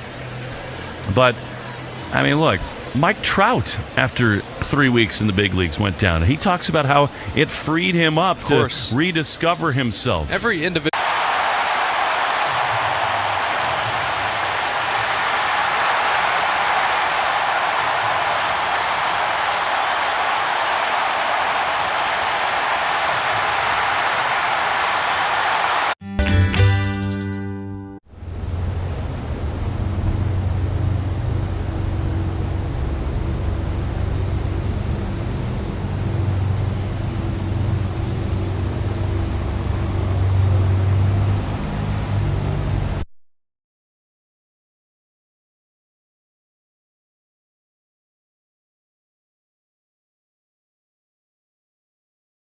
Face Jaron Duran, then Raff. Little tip about what he does when he's coming home to take a chance. Yeah, and that's a good move by Washington, bringing in the lefty to combat the run game. Here's Duran, who in this game an infield single, 2 ground ball outs, and a walk. 9-8 Angels. This thing has been totally wild. The pitch. Jaron takes a strike on the outside corner. Now, he's been fabulous in this homestand, has Duran, and it's really come with a lot of damage off that green monster in left field. See if he can guide one that way here. 0-1. Tying run at first. The pitch way outside. He is better here this year than on the road. And I really just think that monster beckons. Oh, yeah. It matters. Every lefty will tell you, I can get locked back in because I can get solid with my approach when I'm there at Fenway. Trevor, a little bit bigger lead. I think he's thinking about it over there, 1-1, and I think so does Burke. Trevor got out to sort of the carve out in the grass there. He's 9 for 9 in stolen base attempts.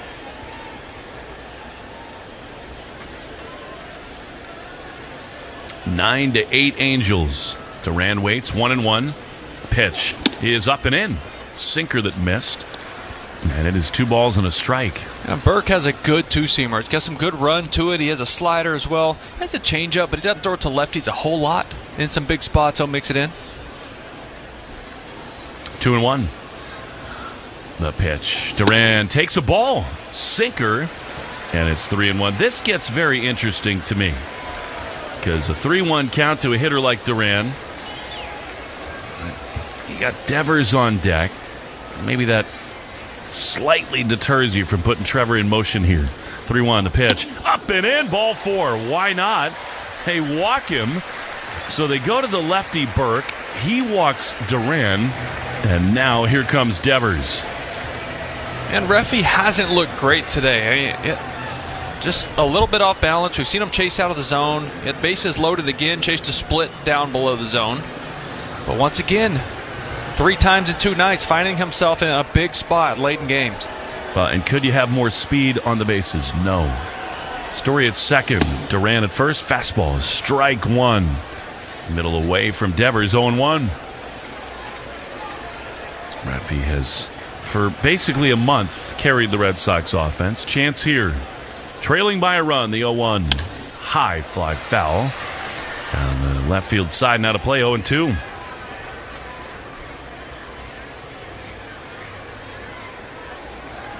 Right at third with 1 out in the 4th. He struck out. 0-2. Here's the pitch. Raffy takes fastball 98 miles an hour. Goodness. Way out and down. We've seen fastballs anywhere from 92 to 98 from Burke in this inning. 1 ball, 2 strikes. The pitch is a chopper up the middle, and it is going to shoot through into center field. Base hit. Red Sox tie the game. A top-spinning hopper for Devers. His 54th RBI. He looks to the heavens, and we are knotted at 9. Well, Burke just kept challenging him with fastballs. Raffy fouled off 1 to get to 2 strikes. Gets another 96-mile-per-hour fastball, outer corner, drives it up the middle. Thought maybe there's a chance at least for a force out at second. But the infielders looked at each other like, you got it, I got it. Nobody got it. RBI single for Raffy. So now Barry Enright is coming out.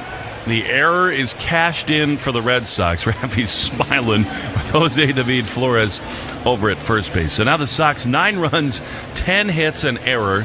9 runs, 12 hits, 2 errors for the Angels. Updated box score brought to you by the Mass Lottery. They celebrate the game we love, from the baseball diamond to the lottery games that support all of our 351 cities and towns. The Mass Lottery, welcome to the state of winning. What must Kyle Hudson be thinking as Barry Enright walks over to the third base dugout? And actually, I'll tell you, I can't love it anymore that he just walked directly toward him as Enright walked into that dugout. That is not an accident. Not at all. From an uber competitor in Kyle Hudson. He was accused of sharing tips and signs. Well, guess what? It's the big leagues, Barry. First and third, tie game. 1 down for Rob Refsnyder. The pitch. Swing and a miss at a slider, and it's 0-1. Kyle will occasionally come down the line to relay signals, but Devers is doing nothing, going nowhere. He wanted to make sure that Enright felt his presence coming off the field. I love it. 0-1. The pitch is swung on and missed. That's a great changeup from Burke.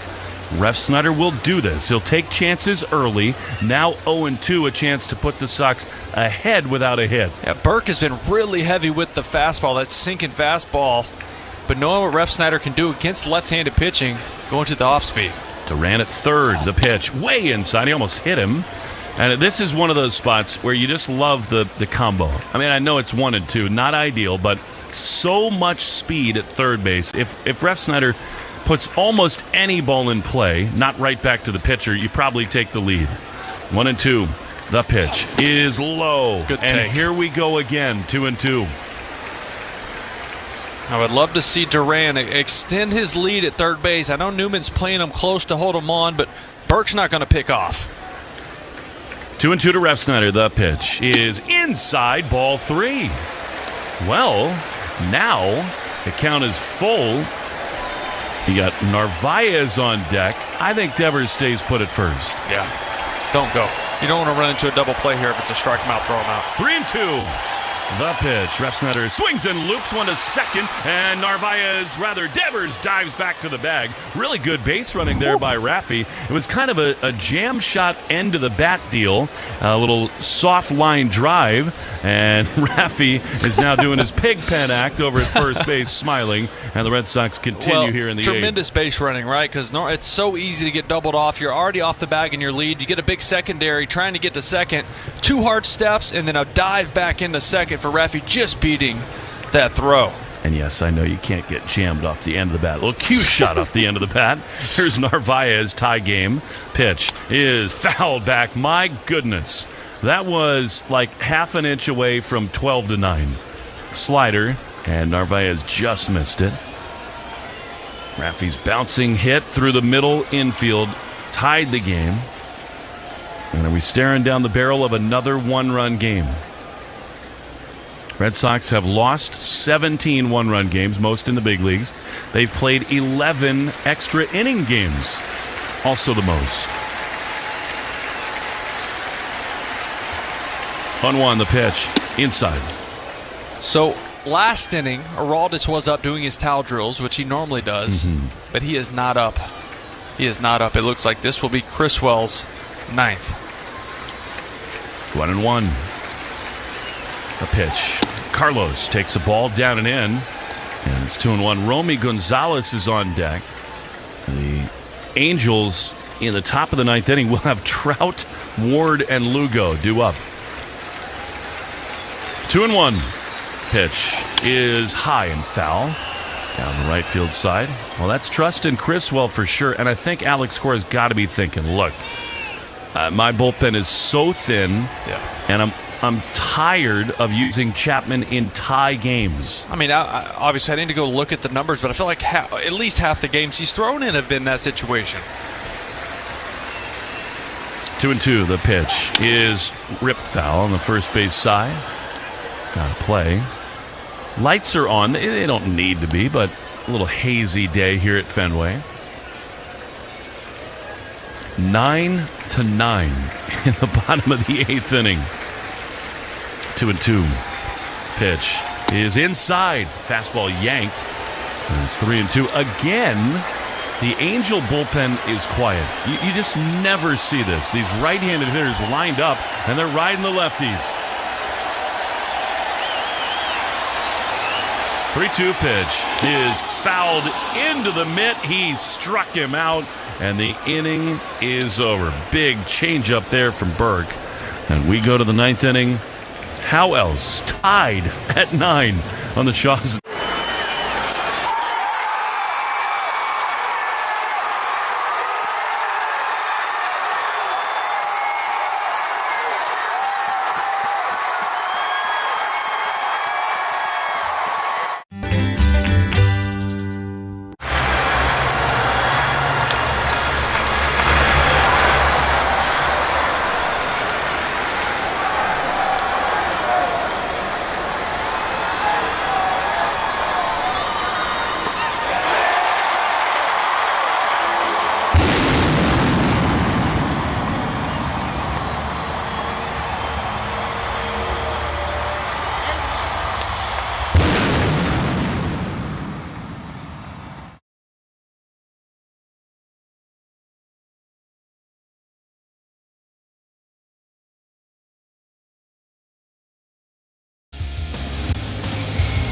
We go to the 9th inning. Cooper Criswell stays in.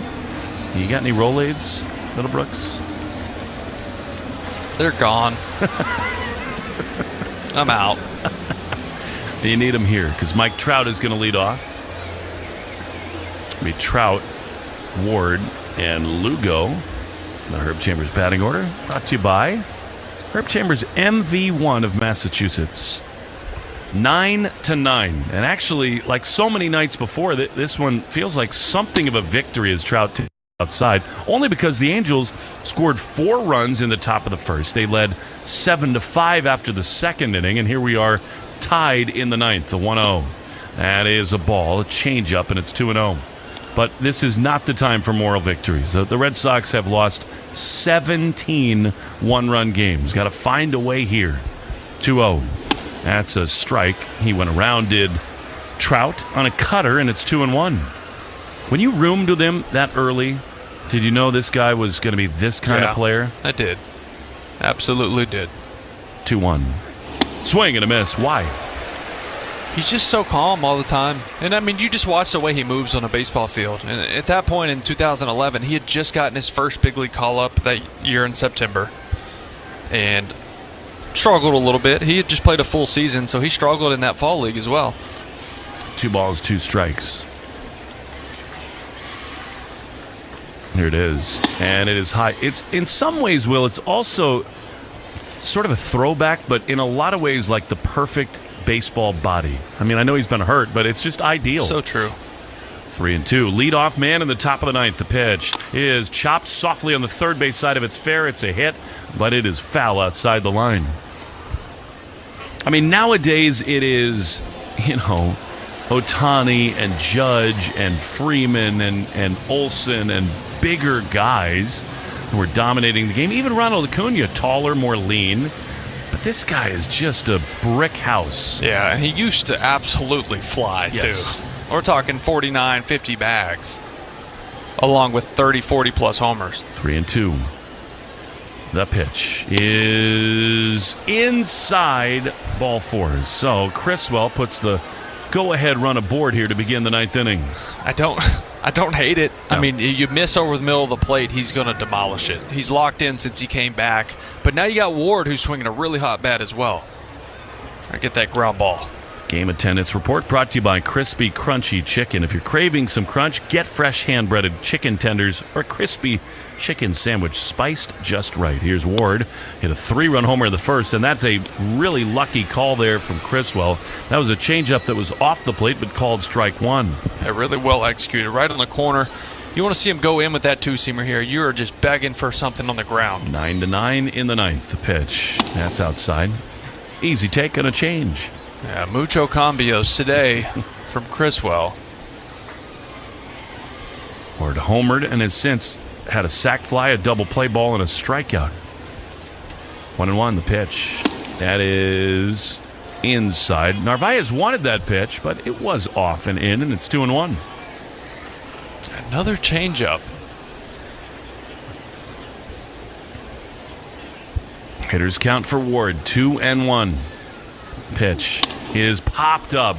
Foul side of the right field line. Long run in for Ref Snyder, and Rob is there to make the play. Just behind the tarp. Great range. I thought that thing was headed for the seats, but there's one away. Remember in game 1, pop up, same spot. He didn't quite get to it, and he checked up. And you're like, man, it's so smart. He slid into the fence. That's the exact same spot, right by the ball boy. Stays on his feet, makes a really nice play for a big out. You've been in these spots. Do you think the calculus of the game changes whether he's willing to do that with his body? With these guys up, with Ward, the way he's been swinging it. And tied in the ninth? Absolutely. One down. Here's Matthew Lugo. Singled his first time, then grounded to second. Criswell throws, and he misses with a sinker. Ball 1. 9 runs, 12 hits for LA. 9 runs, 10 hits for the Red Sox. 1-0. That's a beauty. That's a nasty cutter, which, according to Cooper Boardman, our good buddy, has been sort of tweaked down at the AAA level. Yeah, I mean, so far, it's not power stuff. It's finesse stuff from Criswell, but he's pitching to the edges. 1-1. Pitch is outside. Now the issue is when you are constantly nibbling, living between the chalk line and the edge of the plate, you're going to throw a lot of balls too, unless you're getting chase. 2-1. Go ahead, run it first. Tie game in the top of the ninth. 1 down.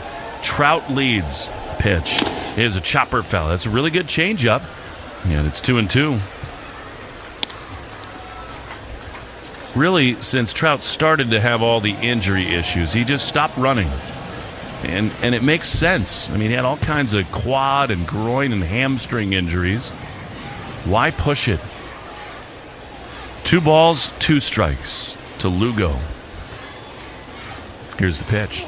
And it is swung on and missed. He got him a cut fastball, and they're 2 away. That's a big pitch. Cutter up in the zone, elevated. Just the way he moves that thing, it just stays up there above the barrel. It's a good pitch. Trout stole 49 bases in 2012 to lead all of baseball. He's also got 17 pages in their media guide. That's how much he's done. Here's Logan O'Hoppe, right-handed hitter, just outside with a changeup from Criswell. It is 1-0. 212 steals coming into this year to go with almost 400 homers and a .299 batting average. Here's a line hopper to short. Story picks it beautifully. Flips underhand to second the short way, and the inning is over.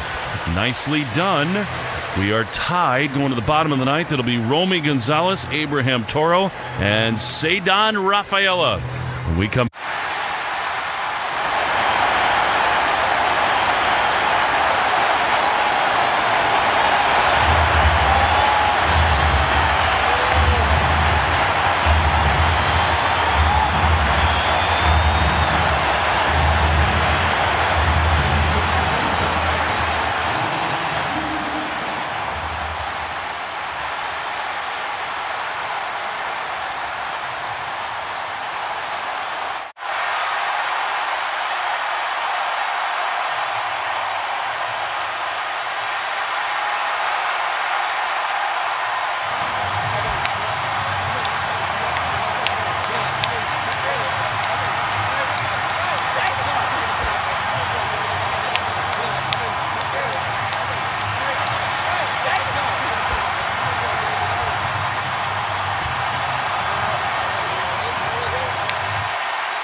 weeds die by the next day.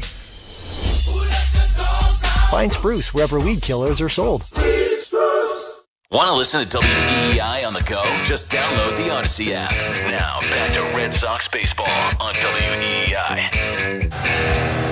Brock Burke is going to continue in the game for the LA Angels. Sox with a run could win it and salvage the finale of this series. It'll be Romy Gonzalez and then Abraham Toro, the switch hitter, and Cedon Rafaela. Sox have used their bench a ton today. Story, Romy, Refsnyder all in the game. The only remaining man is Connor Wong. Here's Romy. He chops one toward third. Foul. Out of playoff. Little slider from Brock Burke at strike one. Trying to avoid their 12th extra innings game of the year. 0-1. This is that no doubles D again. 0-1 to Romy low. Change up. I get it in the outfield more than I do on the left side of the infield. No, I got to disagree with you. You're protecting the line. Ball down the line's a double. 1-1 is a looper foul on the first base side. You're basically just saying, I'll give you a single. I don't want you in scoring position. I love you, but I want you to disagree when you believe it. Yeah. I just think that's a massive hole in the left side of the infield where a lot of ground balls go. 1-2. Romy ready. The pitch is a ground ball towards short, but Neto covers it to his right. He throws to first in time, and there's one away. And, of course, a big part of that calculus has to be range from your shortstop. Now, that was hit 2 steps to his right, but I guess they feel even more comfortable guarding the line with a shortstop who can move. Yeah, totally. And like I said, they're fine giving up a single there.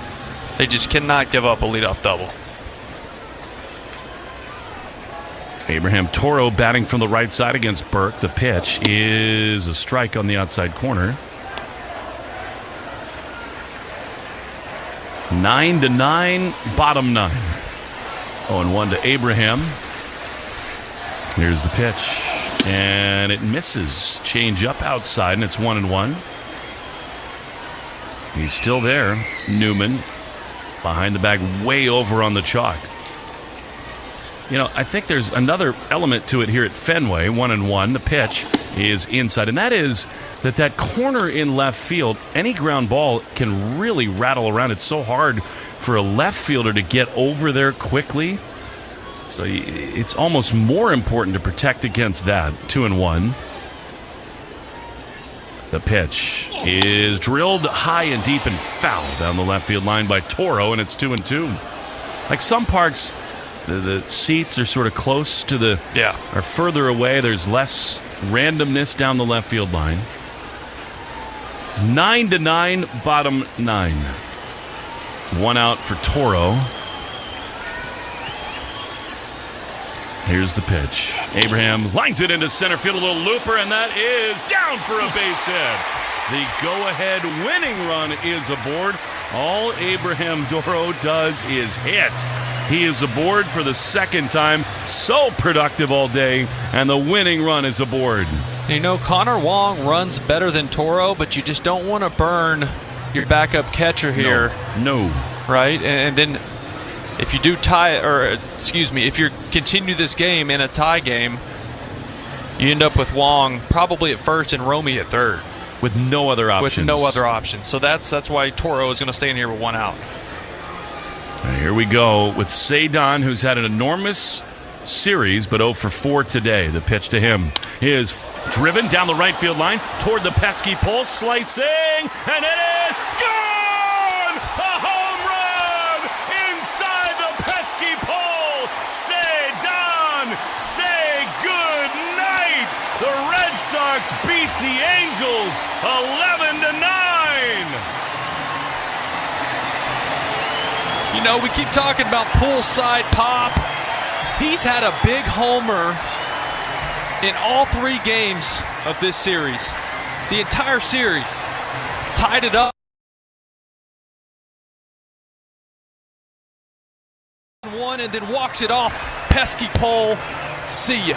And did they ever need that? Jaron Duran, a bear hug. They're hopping up and down. And now Jaron goes to Cooper. Chris, nice win, Chris. Wow. 3 homers in the series for Cedon, and Alex Cora says, let's take a timeout. They're still going to review this thing. It's fair. I'm looking at it right now. I mean, this is the most review of the call of home run. It's definitely fair and gone. It's the most Fenway homer you'll see. Right? Not the high towering one that sneaks over the monster and left. The one that sneaks right inside that pesky pole right down the line. Is confirmed. Home run. There you go. And boy, you said it. They needed this one in a big way rolling into New York. I mean, that is officially now a moment for the Wally mask on Cedon Rafaela. And just the shots of that Red Sox dugout, it's like granite blocks were lifted off their shoulders with an 11-9 win. Wow. Cedon, have yourselves a series. 11-9, the Red Sox salvaged the finale, and at least some mojo going into New York. And by the way, Alex Cora is just beside himself, happy going into the Red Sox clubhouse. All wins are not created equal. What a job by Cedon and the Red Sox. And oh, by the way, Abraham Toro is in the middle of everything the Red Sox are doing right now. He sure is. Whew. All right, get out on that TV set, and then I'll see you in New York on Friday. You're staying. I love it. Let's go. I'm not leaving. Let's go. I'm not leaving. 11-9, the Red Sox beat the Angels. Nissan postgame show next on the Shaws and Star Market. Shaw, WEI Red Sox Radio Network. During this call to the bullpen, you could sign up for Ford Pass. It's the app that puts